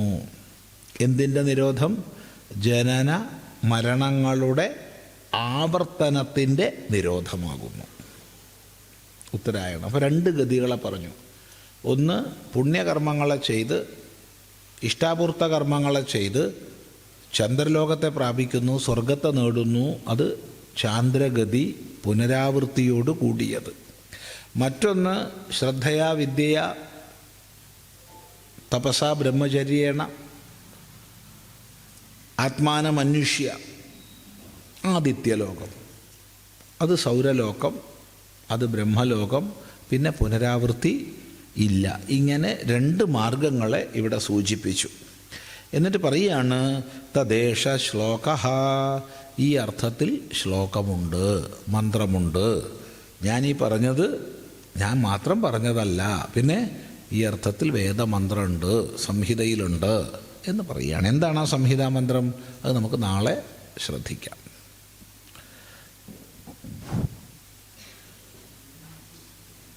ഇവിടുത്തെ ഈ സംശയങ്ങൾ വളരെ സന്തോഷമുണ്ട്, കുറേ കടലാസുണ്ട്. പക്ഷേ രാവിലത്തെ വൈകുന്നേരത്തൊക്കെ കൂടിപ്പോയിട്ടുണ്ട്. അതുകൊണ്ട് പേത എന്നുള്ളതും അറിയില്ല. ശരി. വേദം എന്നാൽ അറിവ്. തീർച്ചയായിട്ടും വേദം എന്നതിന് ഒരുപാട് അർത്ഥങ്ങളുണ്ട്. വിദ്ജ്ഞാനേ എന്നുള്ള ധാതുവിൽ നിന്ന് വേദശബ്ദം ഉണ്ടാക്കുമ്പോൾ അതിൻ്റെ അർത്ഥം അറിവെന്നാണ്. വിദ് ലാഭേ എന്ന് പറയുമ്പോൾ പരമമായ ലാഭമാണ് വേദം, അഥവാ പരമമായ ലാഭത്തെ നൽകുന്നതാണ് വേദം. എന്താ പരമമായ ലാഭം? ലബ്ധ്വാചാപരം ലാഭം മന്യതേനാധികം തതഃ. യാതൊന്നിനെ ലഭിച്ചാൽ പിന്നെ അതിൽ പരം മറ്റൊരു ലാഭം നമ്മൾ വിചാരിക്കണില്ലയോ, അതാണ് പരമമായ ലാഭം, മോക്ഷം. അതിനെ പ്രദാനം ചെയ്യുന്നതാണ് വേദം. അപ്പോൾ ജ്ഞാനേ ലാഭേ 3 സത്തായാം, വിദ് സത്തായാം. അവിടെ വേദം എന്ന് പറഞ്ഞാൽ അസ്തിത്വമാണ്, ഉണ്മയാണ്. ആ അസ്തിത്വത്തെ ബോധിപ്പിക്കുന്നതാണ്. 4 വിദ് വിചാരണേ. വിദ് ധാതു വിചാരണം എന്ന അർത്ഥത്തിലാണ്, യുക്തിപൂർവ്വം ചിന്തിക്കുക. അപ്പോൾ വിചാരത്തിലൂടെ നേടേണ്ടതാണ്. ഇങ്ങനെ അനേക അർത്ഥങ്ങൾ വേദശബ്ദത്തിനുണ്ട്. എങ്കിലും നമുക്ക് ജ്ഞാനം എന്നുള്ള അർത്ഥമാണ് മുഖ്യമായി, പ്രഥമമായി സ്വീകരിക്കാൻ പറ്റുക. അപ്പോഴാണ് അടുത്ത ചോദ്യം വരുന്നത്, അറിവിന് അന്ത്യമുണ്ടോ, അന്തമുണ്ടോ? ഈ ചോദ്യം വരിക വേദാന്തം എന്ന ശബ്ദം കേൾക്കുമ്പോഴാണ്. ഉപനിഷത്തിൻ്റെ പര്യായമായിട്ട് നമ്മൾ ഉപയോഗിക്കുന്നതാണ് വേദാന്തം. അപ്പോൾ ഗ്രന്ഥത്തിൻ്റെ അവസാനം എന്നെടുക്കാൻ പറ്റില്ല. എന്തുകൊണ്ട് എടുക്കാൻ പറ്റില്ല? എല്ലാ ഉപനിഷത്തുക്കളും വേദത്തിൻ്റെ ഒടുവിൽ പ്രത്യേകമായി വരുന്നതല്ല. ഉദാഹരണം പറഞ്ഞാൽ ഈശാവാസ്യ ഉപനിഷത്ത് സംഹിതയുടെ ഭാഗമായിട്ട് വരുന്നതാണ്. ഉദാഹരണത്തിന് മാത്രമാണേ പറയണത്. അങ്ങനെ 108 എണ്ണവും മനസ്സിലായിക്കൊള്ളണം. കേനോപനിഷത്ത് ബ്രാഹ്മണത്തിൻ്റെ ഭാഗമായിട്ട് വരുന്നതാണ്. കഠോപനിഷത്ത് ശരി, ഉപനിഷത്ത് വേറെ തന്നെയാണ്. പ്രശ്നോപനിഷത്ത് ബ്രാഹ്മണത്തിൻ്റെ ഭാഗമായിട്ട് വരുന്നതാണ്. മുണ്ടകോപനിഷത്ത് സംഹിതയുടെ ഭാഗമായിട്ട് വരുന്നതാണ്. അപ്പം ഇങ്ങനെ ചിന്തിച്ചു കഴിഞ്ഞാൽ എല്ലാം ഒന്നും അന്തത്തിലല്ല, എന്നാലും വേദാന്തം എന്നുള്ള പേര് ഉണ്ട്. അപ്പോൾ പിന്നെ എന്താ അർത്ഥം? അറിവിൻ്റെ അറ്റം എന്നാണ് അർത്ഥം. അപ്പോഴാണ് ചോദ്യം വരിക, അറിവിനറ്റമുണ്ടോ? അറ്റമുണ്ടോ? ലോകം മുഴുവൻ ഈ നിമിഷവും പഠിച്ചുകൊണ്ടിരിക്കുകയല്ലേ? പഠിച്ചുകൊണ്ടേയിരിക്കുകയാണ്. ഒരിക്കലും പഠിക്കണത് തീരില്ല. ഒരിക്കലും പഠിക്കണത് തീരില്ല. നമ്മൾ എത്ര വിജ്ഞാനീയ ശാഖകളുടെ കൂടുതൽ ആഴങ്ങളിലേക്ക് പോകുന്നുണ്ടോ അത്രയും കൂടുതൽ മനസ്സിലാക്കേണ്ടതായിട്ടാണ് ഇരിക്കുക. അതുകൊണ്ട് ആ അർത്ഥത്തിൽ അറിവിനറ്റമില്ല. മനസ്സിലായില്ല? എല്ലാവർക്കും മനസ്സിലായിട്ടില്ല. ഒന്നുകൂടി പറയാം. നമ്മളിപ്പോൾ വിജ്ഞാനീയ ശാഖകൾ എടുത്തു എന്ന് വിചാരിച്ചോളൂ. ഇപ്പോൾ ഒരു 10-50 വർഷം മുമ്പ് ഒരാൾ പറഞ്ഞു, ഞാൻ പ്രീ ഡിഗ്രി പാസ്സായിട്ടോ അത് പറഞ്ഞു. ഇനിയിപ്പോൾ എന്താ പഠിക്കണ്ടേ? ഡിഗ്രിക്ക് പഠിക്കണം എന്നാണുള്ളത്. എങ്കിൽ അവൻ്റെ മുമ്പിൽ 3 സ്ട്രീമേ ഉള്ളൂ. ഒരു BA ഉണ്ട്, ഒരു BSc ഉണ്ട്, ഒരു BCom ഉണ്ട്, അല്ലേ? ഇന്ന് ആയിരക്കണക്കിനുണ്ട്. നമുക്കറിയില്ല എന്തൊക്കെ ബ്രാഞ്ചസാണ് വികസിച്ച് വരുന്നത്. ഇപ്പോൾ പണ്ടൊരു കണ്ണ് ഡോക്ടർ ഉണ്ടായിരുന്നു, കണ്ണ് ഡോക്ടർ. ഇപ്പോൾ കണ്ണ് ഡോക്ടർ അല്ല, കണ്ണിൻ്റെ തന്നെ റെറ്റിനയ്ക്ക് വേറെ ഡോക്ടർ, ലെൻസിന് വേറെ ഡോക്ടർ. അപ്പോൾ സ്പെഷ്യലൈസേഷൻ വർദ്ധിച്ച് വരുമ്പോൾ അതിനനുസരിച്ച് ശാഖകൾ വിഭിന്നമായി പോകും. എത്ര പഠിച്ചാലും തീരില്ല. കൂടുതൽ പഠിച്ചു എന്ന് പറഞ്ഞാൽ കുറച്ചേ അറിയുള്ളൂ. അപ്പോൾ അതാ സ്ഥിതി. മനസ്സിലായില്ല?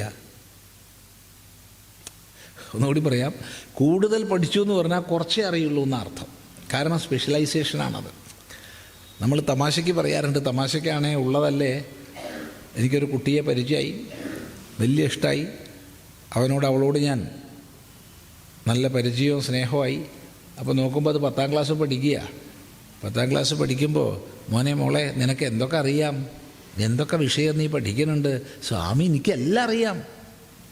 ഇംഗ്ലീഷ് പഠിക്കുന്നുണ്ട്, മലയാളം പഠിക്കുന്നുണ്ട്, ഹിന്ദി പഠിക്കുന്നുണ്ട്, സംസ്കൃതം പഠിക്കുന്നുണ്ട്, കണക്ക് പഠിക്കുന്നുണ്ട്, സാമൂഹ്യ പാഠങ്ങൾ പഠിക്കുന്നുണ്ട്, സയൻസ് പഠിക്കുന്നുണ്ട്. മിടുക്കി, നീ നല്ലോണം പഠിക്കിട്ടോ എന്ന് പറഞ്ഞു. ഞാൻ പറഞ്ഞുകൊണ്ടൊന്നുമല്ല, അവൻ നല്ലോണം പഠിച്ചു, അവൾ നല്ലോണം പഠിച്ചു. ഇപ്പോൾ കേട്ടു +2-ലാണെന്ന്. അപ്പം ഞാൻ വിചാരിച്ചു കൂടുതൽ അറിയുണ്ടാവുമെന്ന്.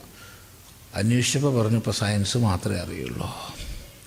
ഞാൻ ഇപ്പോൾ സയൻസ് മാത്രമാണ് പഠിക്കണത്. ശരി, ചുരുങ്ങിയില്ലേ വല്ലാതെ എന്ന് മനസ്സ് പറഞ്ഞു. സങ്കടം പുറത്ത് നന്നായി കാണിച്ചു. അസൽ മിടുക്കൻ നല്ല പഠിക്കിട്ടോ. 3 കൊല്ലമായി. ഇപ്പോൾ ഡിഗ്രി ഫൈനൽ ഇയർ ആണത്രേ. ഞാൻ വിചാരിച്ചു ഇപ്പോഴെങ്കിലും നല്ല വിവരം ഉണ്ടാവുന്നു. ചോദിച്ചു.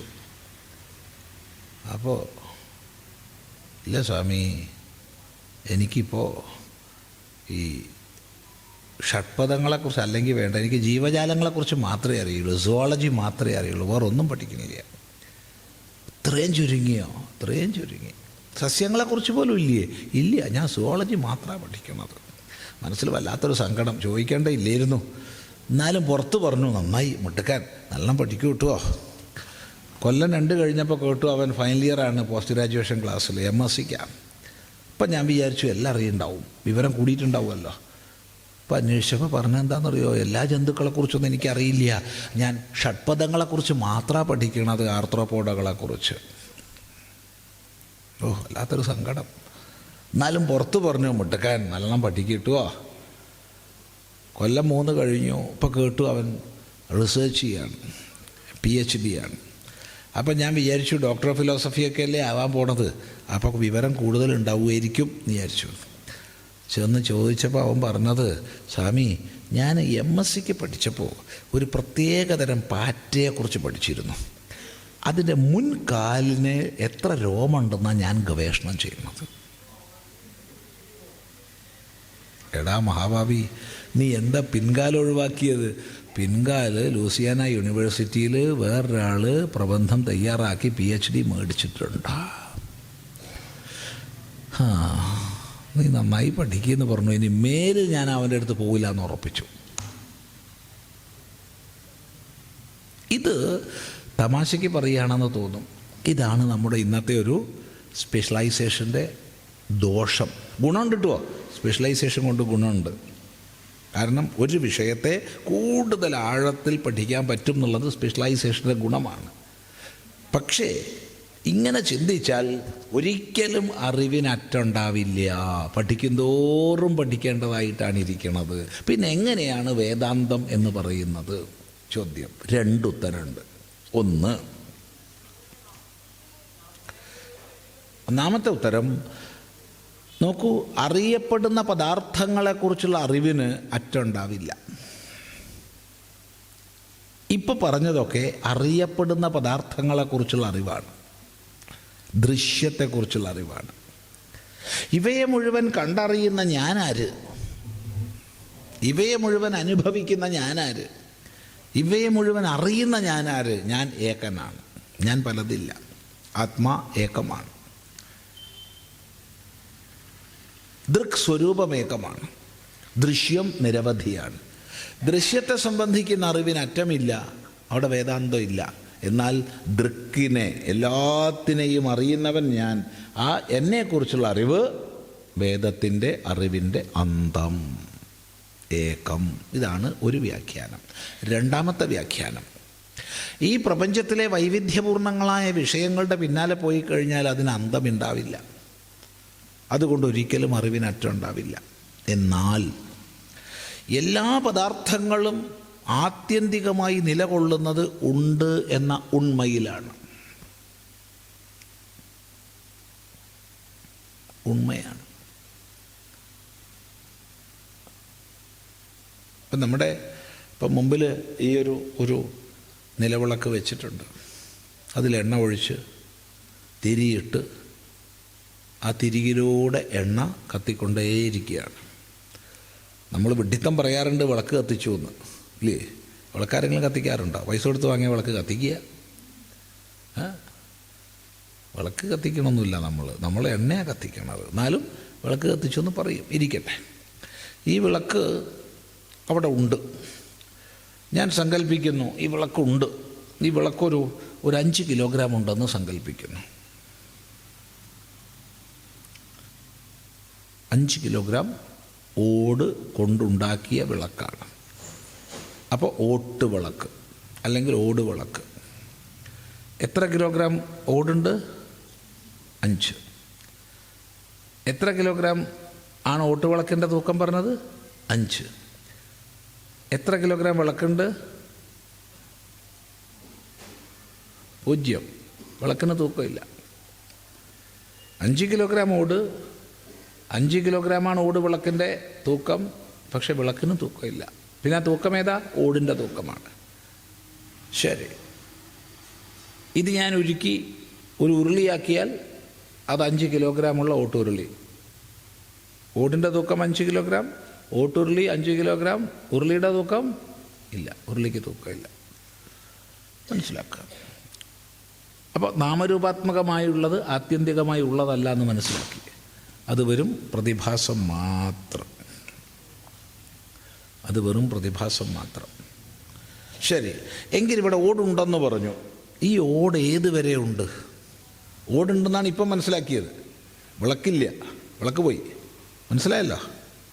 വിളക്കിന് ആപേക്ഷികമായി മാത്രമേ നിലനിൽപ്പുള്ളൂ. ഓടുണ്ടെന്ന് മനസ്സിലാക്കി. അടുത്ത ചോദ്യം, ഓട് ഏതുവരെയുണ്ട്? അതിൻ്റെ മാലിക്യൂൾ എന്നുള്ള തലം വരെ മാത്രമേ ഓടുള്ളൂ. മോളിക്യൂൾ കഴിഞ്ഞ് താഴേക്ക് പോയാൽ ഓടില്ല. അപ്പോൾ അവിടെ മോളിക്യൂൾ കഴിഞ്ഞ് താഴേക്ക് നമ്മൾ പോയാൽ അവിടെ ചെമ്പ്, ഈയം എന്ന് 2ആയി പിരിഞ്ഞു. അത് ചെമ്പും ഈയവുമാണ്. ഇത് ആണല്ലോ. മൂന്നാമതൊരു വസ്തുവില്ല. ഇല്ല, നമ്മൾ വിശ്വസിക്കുന്നു.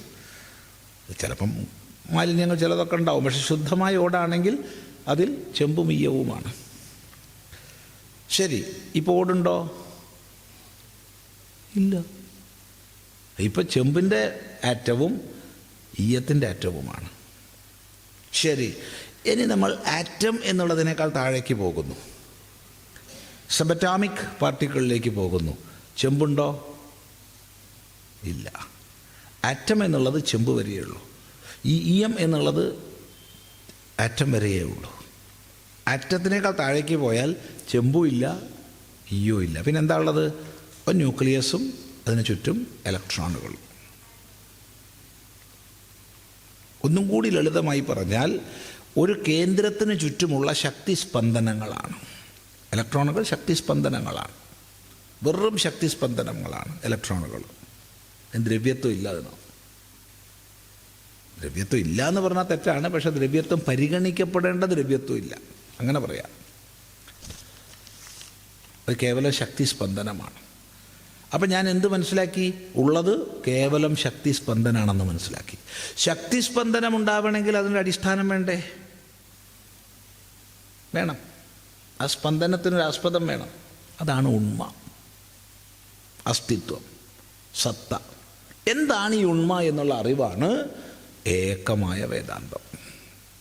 അപ്പോൾ ദൃശ്യങ്ങളെക്കുറിച്ചുള്ള അറിവിന് അറ്റമില്ല, ദൃക്കിനറ്റമുണ്ട്, ഏകമാണ്. പദാർത്ഥങ്ങളുടെ വിപുലീകരണത്തിന് അറ്റമില്ല, പക്ഷേ സകലം ഉണ്മയിൽ അധിഷ്ഠിതമാണ്. ഈ ദൃക്കിനെ, ഉണ്മയെ സംബന്ധിക്കുന്ന അറിവ് എന്ന അർത്ഥത്തിലാണ് ഉപനിഷത്തിന് വേദാന്തം എന്ന് പറയുന്നത്. ഇതാണ് വ്യക്തമായ മറുപടി. ധർമ്മവും കർമ്മവും തമ്മിലുള്ള വ്യത്യാസം എന്ത്? ഇതേ ചോദ്യം നമ്മൾ ഇന്നലെ വന്നിരുന്നു, ഇതേ ചോദ്യം. അപ്പോൾ ഇന്നലേക്ക് മുമ്പ് എഴുതി വെച്ചതായിരിക്കാം എന്ന് വിശ്വസിക്കുന്നു. ഇനിയും വേണമെങ്കിൽ വീണ്ടും എഴുതി വെക്കാം, കാരണം പറഞ്ഞ സ്ഥിതിക്ക് പിന്നെ വീണ്ടും അത് തന്നെ ആവർത്തിക്കണില്ല. ധർമ്മം കർമ്മത്തിൽ നിന്നും കർമ്മം ധർമ്മത്തിൽ നിന്നും എങ്ങനെ വേറിട്ട് നിൽക്കുന്നു? കർമ്മം ധർമാനുസൃതമായിരിക്കണം എന്ന് മാത്രം പറയാം. കർമ്മം ധർമാനുസൃതമായിരിക്കണം. ധർമാനുസൃതമല്ലെങ്കിൽ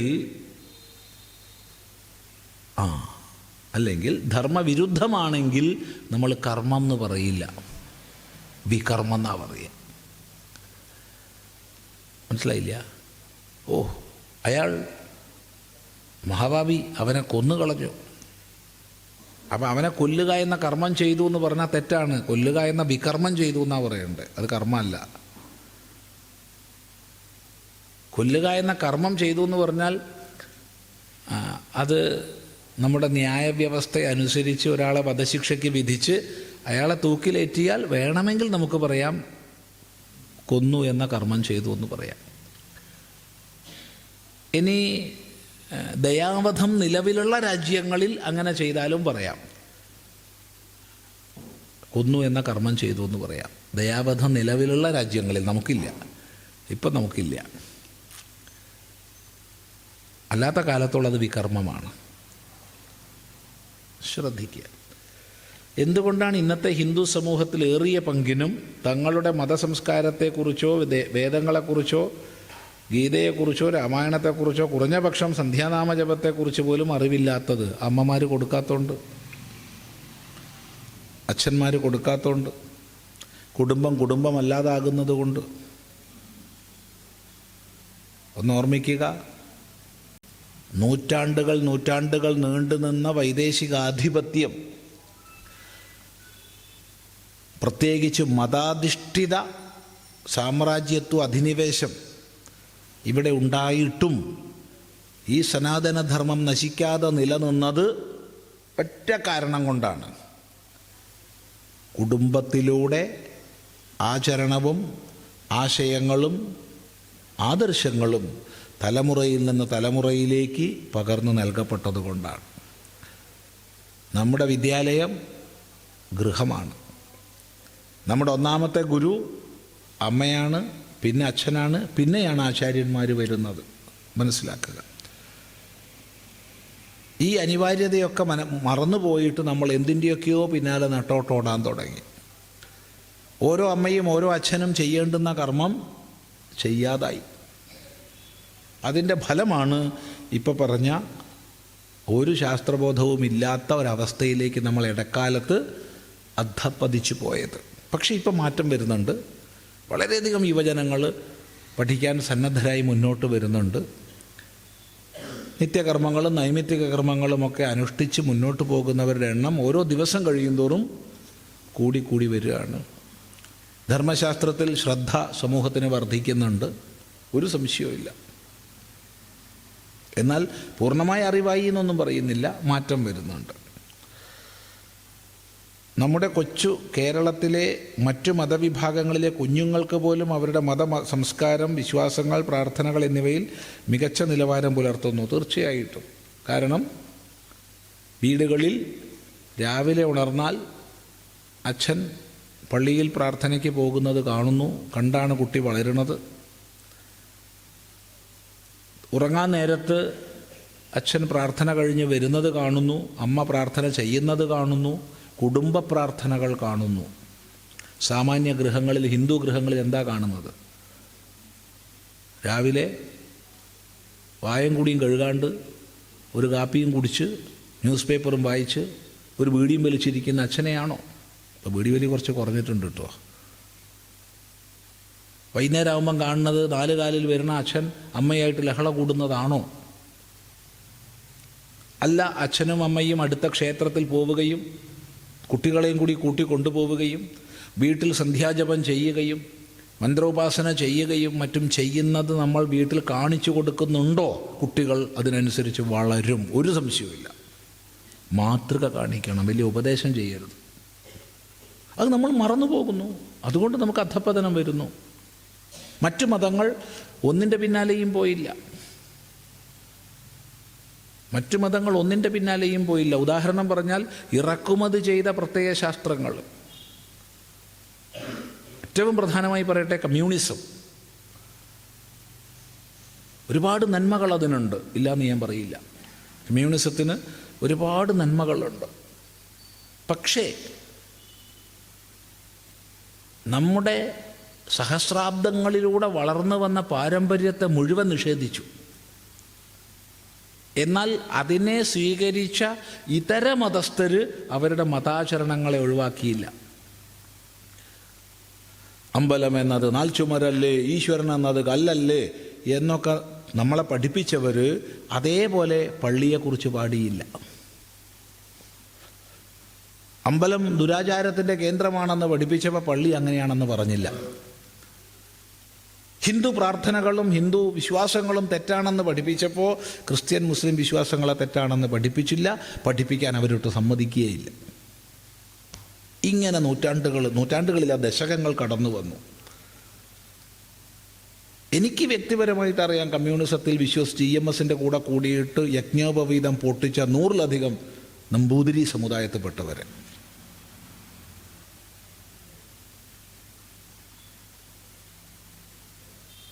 നമ്മൾ ഇരുന്നിട്ട് യജ്ഞോപവീതം എടുത്തു കൊടുത്തിട്ടില്ല, നമ്മൾ ഇരുന്നിട്ട് അവർ യജ്ഞോപവീതം തിരിച്ചിട്ടിട്ടുണ്ട് 5-10 പേര്. ഇതൊന്നും വെറുതെ പറയല്ല. എത്രയോ വീടുകളിൽ ഈ പറയുന്ന ചിദാനന്ദപുര സ്വാമി പോയി സന്ധ്യാദീപം വെച്ചു കൊടുത്തിട്ടുണ്ട്. സന്ധ്യാദീപം നിർത്തിയിട്ടുള്ളത് ആരാ നിർത്തിയത്? അച്ഛൻ. ആരാ നിർത്തിയത്? അച്ഛൻ്റെ അച്ഛൻ. കഴിഞ്ഞു. അതിന് മുമ്പോട്ടില്ല.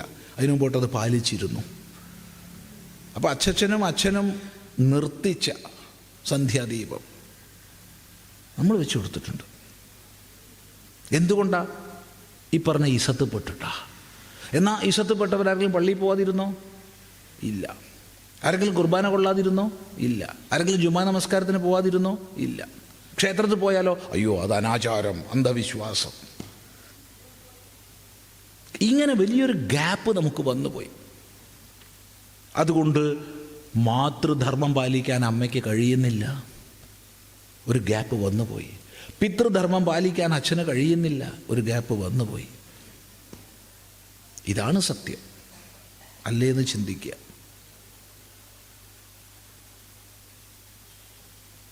അങ്ങനെ വലിയൊരു വിഭാഗം പോയപ്പോൾ അതാണ് പരിഷ്കാരം എന്ന് ബാക്കിയുള്ളവരും ചിന്തിച്ചു. നമ്മുടേതായ ആചാരങ്ങളെയും ശാസ്ത്ര സ്വാധ്യായത്തെയൊക്കെ മാറ്റിവെച്ചു. നമ്മുടെ ആചാര്യന്മാരെ നിന്ദിക്കുകയായിരുന്നു.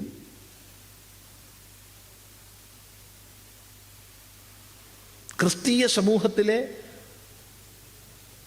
പുരോഹിതന്മാരെയോ സന്യസ്തന്മാരെയോ ഒരിക്കലും നിന്ദിക്കാത്ത സമൂഹം സന്യാസിമാരെ കണ്ടാൽ നിന്ദിക്കുമായിരുന്നു. പണിയെടുക്കാണ്ട് തടി ഇളകാണ്ട് സുഖമായി ജീവിക്കുന്നവൻ കണ്ട് അവനും ഇവനും പണിയെടുക്കണം, ചില്ലുവാനം മോഷ്ടിച്ച് സന്തോഷമായി ജീവിക്കുന്ന ഒരു സോഷ്യൽ പാരസൈറ്റ്. എന്നാൽ ഇതേ വാക്ക് എന്തുകൊണ്ട് മറ്റുള്ളവരെ കുറിച്ച് പറഞ്ഞില്ല? പറയില്ല. ഇതാണ് നമുക്ക് പറ്റിയത്. സത്യമാണോ അല്ലയോ എന്ന് ചിന്തിക്കുക. പറയുന്നതിൽ തെറ്റുണ്ടെങ്കിൽ നിങ്ങൾക്ക് ചൂണ്ടിക്കാണിക്കാം.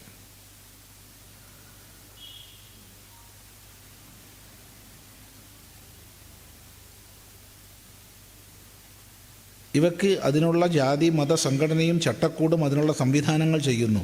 തീർച്ചയായിട്ടും. എന്തുകൊണ്ട് ഹിന്ദു സമൂഹത്തിൽ ഇതിനുള്ള സംവിധാനങ്ങൾ ഇല്ലാത്തത്? ഹിന്ദു സമൂഹത്തിൽ ഉണ്ട്, അത് തിരിച്ചറിയുക. എവിടെയാണ് നമ്മുടെ ഒന്നാമത്തെ വിദ്യാലയം? ഗൃഹമാണ് ഒന്നാമത്തെ വിദ്യാലയം. നമ്മുടെ ഒന്നാമത്തെ ഗുരു അമ്മയാണ്. അമ്മ ഈ ധർമ്മം പാലിക്കുക. ഒരു തകരാറും നമുക്ക് പറ്റിയിട്ടില്ല. എന്തെങ്കിലും ചില ക്ഷീണങ്ങൾ വന്നിട്ടുണ്ടെങ്കിൽ അതിനെ മുഴുവൻ ജയിക്കാൻ, അതിക്രമിക്കാൻ നമുക്ക് സാധിക്കും. വീട് വീടായാൽ മതി, ഗൃഹം ഗൃഹമായാൽ മതി, അവിടെ ആചരിക്കപ്പെടേണ്ട ധർമ്മങ്ങൾ ആചരിക്കപ്പെട്ടാൽ മാത്രം മതി. വേറൊന്നും വേണ്ട, വേറൊന്നും വേണ്ട. താങ്കളെപ്പോലുള്ള പൂജ്യരായ ആചാര്യന്മാർ ഇതിനു വേണ്ടി എന്ത് ചെയ്യുന്നു? ഭഗവാനെ, ഒന്നാമത്തെ വിഷയം താങ്കളെപ്പോലെ എന്ന് പറയുന്ന അർത്ഥം എനിക്ക് മനസ്സിലായിട്ടില്ല. എന്നെപ്പോലെ ഞാൻ മാത്രമേ ഉള്ളൂ. ലോകത്തിൽ ആരും എന്നെപ്പോലെ ഇല്ല, ഒട്ടുണ്ടാവുകയില്ല. എൻ്റെ ഈ വിരലിലെ ഈ രേഖകൾ പോലും എന്നെപ്പോലെ വേറെ ആർക്കും ഇല്ല, ഒട്ടുണ്ടാവുകയില്ല. മറിച്ച് സന്യാസിമാരെയാണോ ഉദ്ദേശിച്ചത്? അങ്ങനെയാണെങ്കിൽ ഞങ്ങൾ കേരളത്തിലാകെ സാമ്പ്രദായികമായി ദീക്ഷിതരായ 500 ചില്ലാൻ സന്യാസിമാരെ ആകെയുള്ളൂ. ഞങ്ങളാരും വെറുതെ വിശ്രമിക്കണില്ല, ഒരു നിമിഷവും വിശ്രമിക്കുന്നില്ല. അടുത്തിടപഴകിയാൽ മനസ്സിലാവും. അത്യാവശ്യം ശരീരത്തെ നിലനിർത്താൻ ആവശ്യമായ രീതിയിലുള്ള വിശ്രമം മാത്രമേ ഞങ്ങൾക്കുള്ളൂ.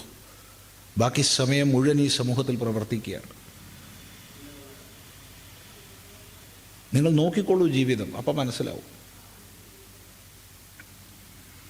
ഇനി സന്യാസിമാരെ അല്ല, സമൂഹത്തിൽ ധർമ്മശാസ്ത്രം പ്രചരിപ്പിക്കുന്നവരെയാണോ? എങ്കിൽ ബ്രഹ്മചാരിമാരും ഗൃഹസ്ഥന്മാരും സന്യാസിമാരുമായ അനേകം പേര് നമ്മുടെ സമൂഹത്തിൽ ധർമ്മശാസ്ത്രം പ്രചരിപ്പിക്കുന്നുണ്ട്. അങ്ങനെ അനേകം പേരുടെ പ്രവർത്തനത്തിൻ്റെ ഫലമാണ് ഇന്നുള്ള ഉണർവ്. ഇന്ന് ക്ഷേത്രങ്ങളായ ക്ഷേത്രങ്ങൾ മുഴുവൻ നവീകരിക്കപ്പെട്ടു. ഇന്ന് ശാസ്ത്ര സ്വാധ്യായത്തിലേക്ക് കൂടുതൽ പേര് പ്രവേശിക്കുകയാണ്. ഇന്ന് അർച്ചനകൾക്കും പൂജകൾക്കും ജപങ്ങൾക്കും ഉത്സാഹത്തോടു കൂടി ജനങ്ങൾ ആയിരക്കണക്കിന് വന്നു ചേരുന്നുണ്ട്. ഈ പരിവർത്തനം എങ്ങനെ സംഭവിച്ചു? അകസ്മാത് ഉണ്ടായതാ? അല്ല. ത്യാഗധനന്മാരായ ഒരുപാട് പേരുടെ, അതിൽ ബ്രഹ്മചാരിമാരുണ്ട്, ഗൃഹസ്ഥന്മാരുണ്ട്, സന്യാസിമാരുണ്ട്, എല്ലാവരും ഉണ്ട്. എല്ലാവരുടെയും കൂട്ടായ പരിശ്രമത്തിൻ്റെ ഫലമാണ്. അത് കൂടുതൽ കൂടുതൽ ഊർജ്ജസ്വലമായി മുന്നോട്ട് പോകും. അതിനനുസരിച്ച് നമ്മുടെ ഹിന്ദു ധർമ്മത്തിൽ ശാസ്ത്രബോധവും ആചാരവും കൂടുതൽ കൂടുതൽ നന്നായി വിപുലമായി വരും.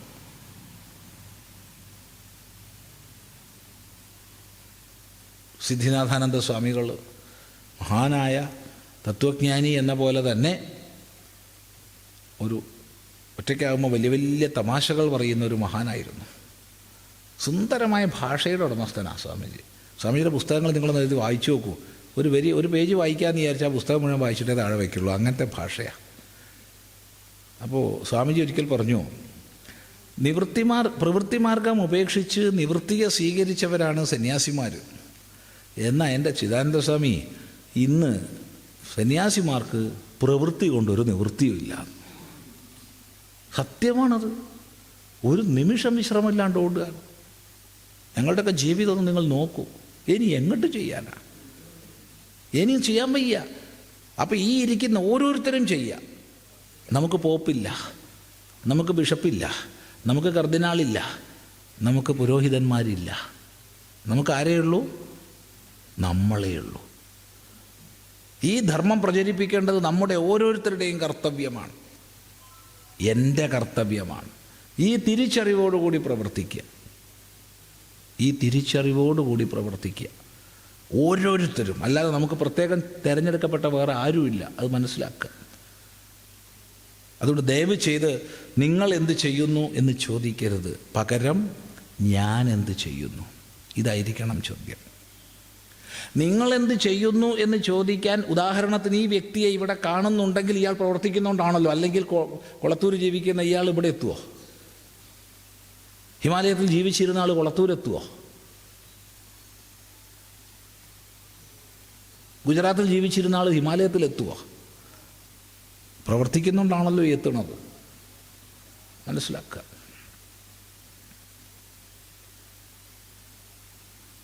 അതുകൊണ്ട് മറ്റൊരാളോട് നിങ്ങൾ എന്ത് ചോദിക്കുന്നു എന്ന് ഒന്ന് ചോദിക്കുന്നുണ്ടെങ്കിൽ 3 തൻ്റെ നേർക്ക് ചൂണ്ടുന്നുണ്ട്, ഞാനെന്ത് ചെയ്യുന്നു. ഇത് പ്രത്യേകം ഓർമ്മിക്കുക, വളരെ ശ്രദ്ധിക്കേണ്ടതാണ്.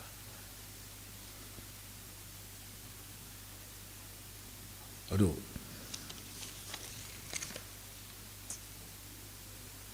32 വർഷം പിന്നിലേക്ക് ഞാൻ പോവുകയാണ്.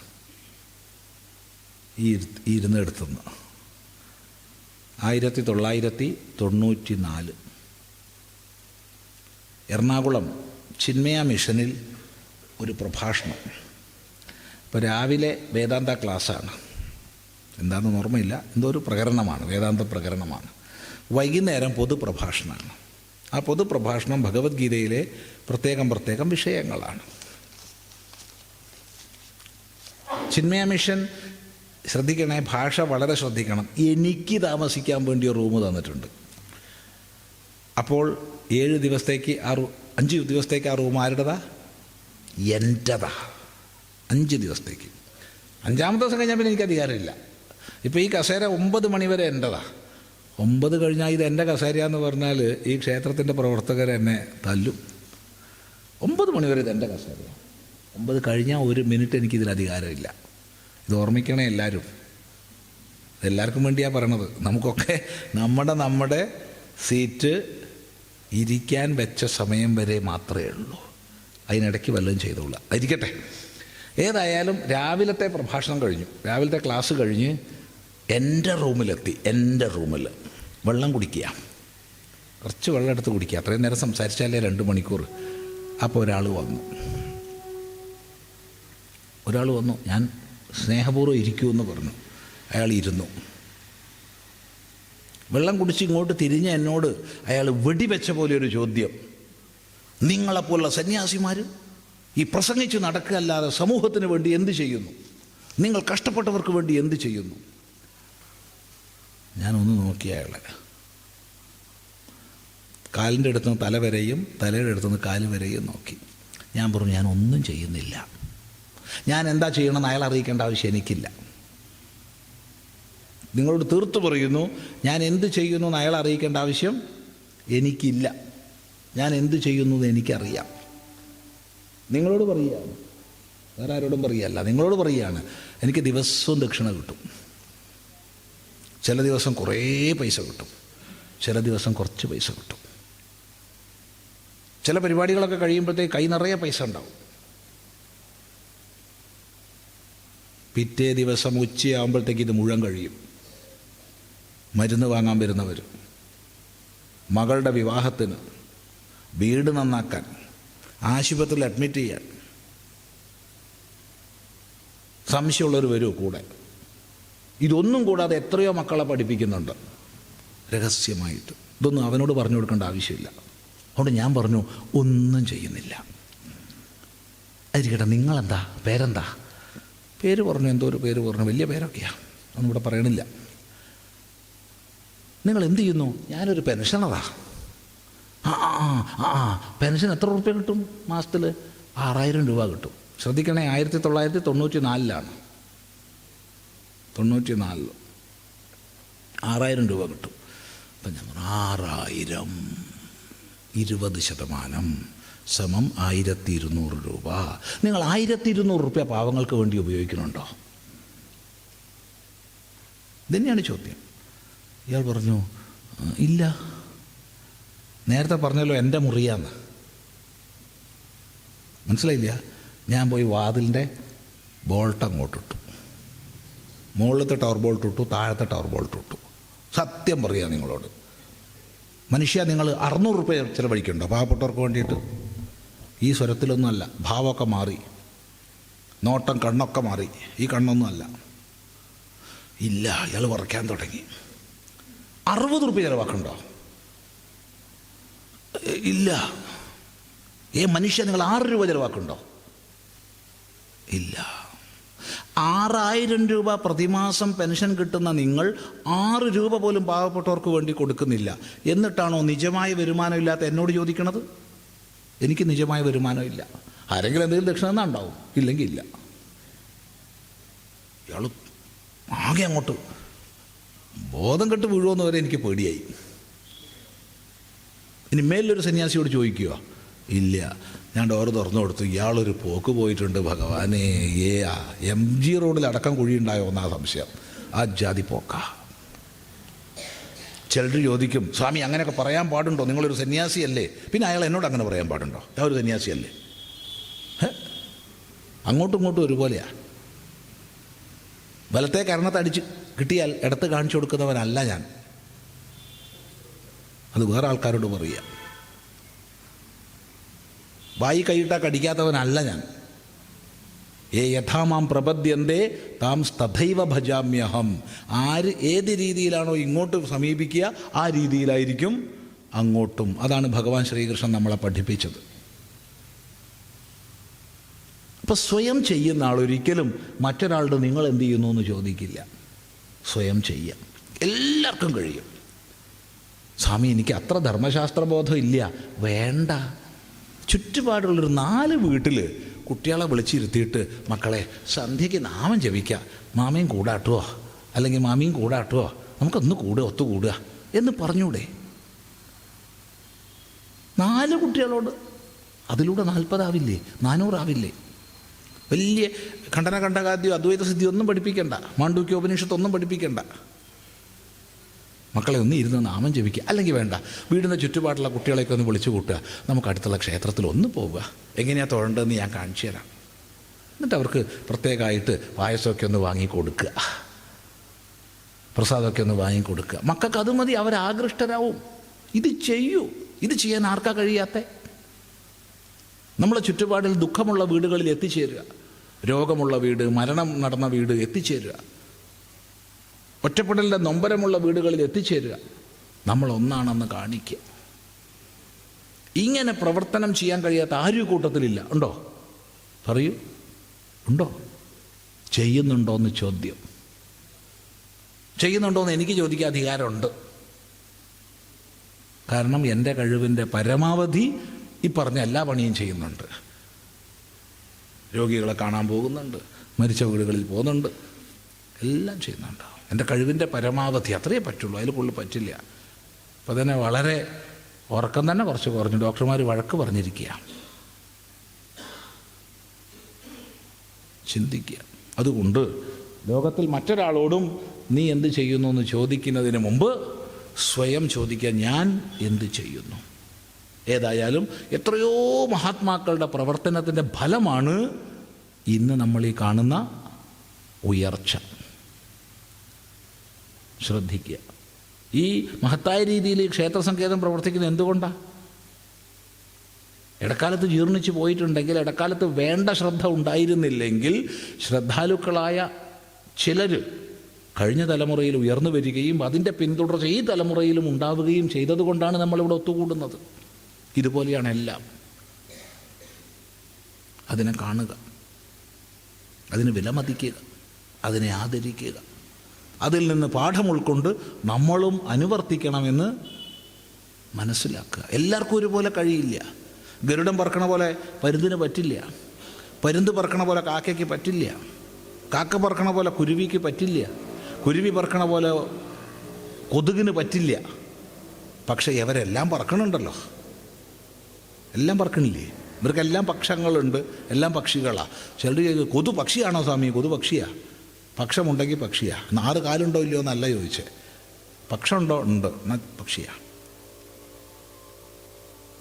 പറഞ്ഞതിന് താല്പര്യം, വേറൊരാൾ ചെയ്യണ പോലെ നമുക്ക് ചെയ്യാൻ കഴിയില്ല. ശങ്കരാചാര്യ ചെയ്ത പോലെ എനിക്ക് പറ്റില്ല, പക്ഷേ എനിക്ക് പറ്റണ പോലെ പറ്റും.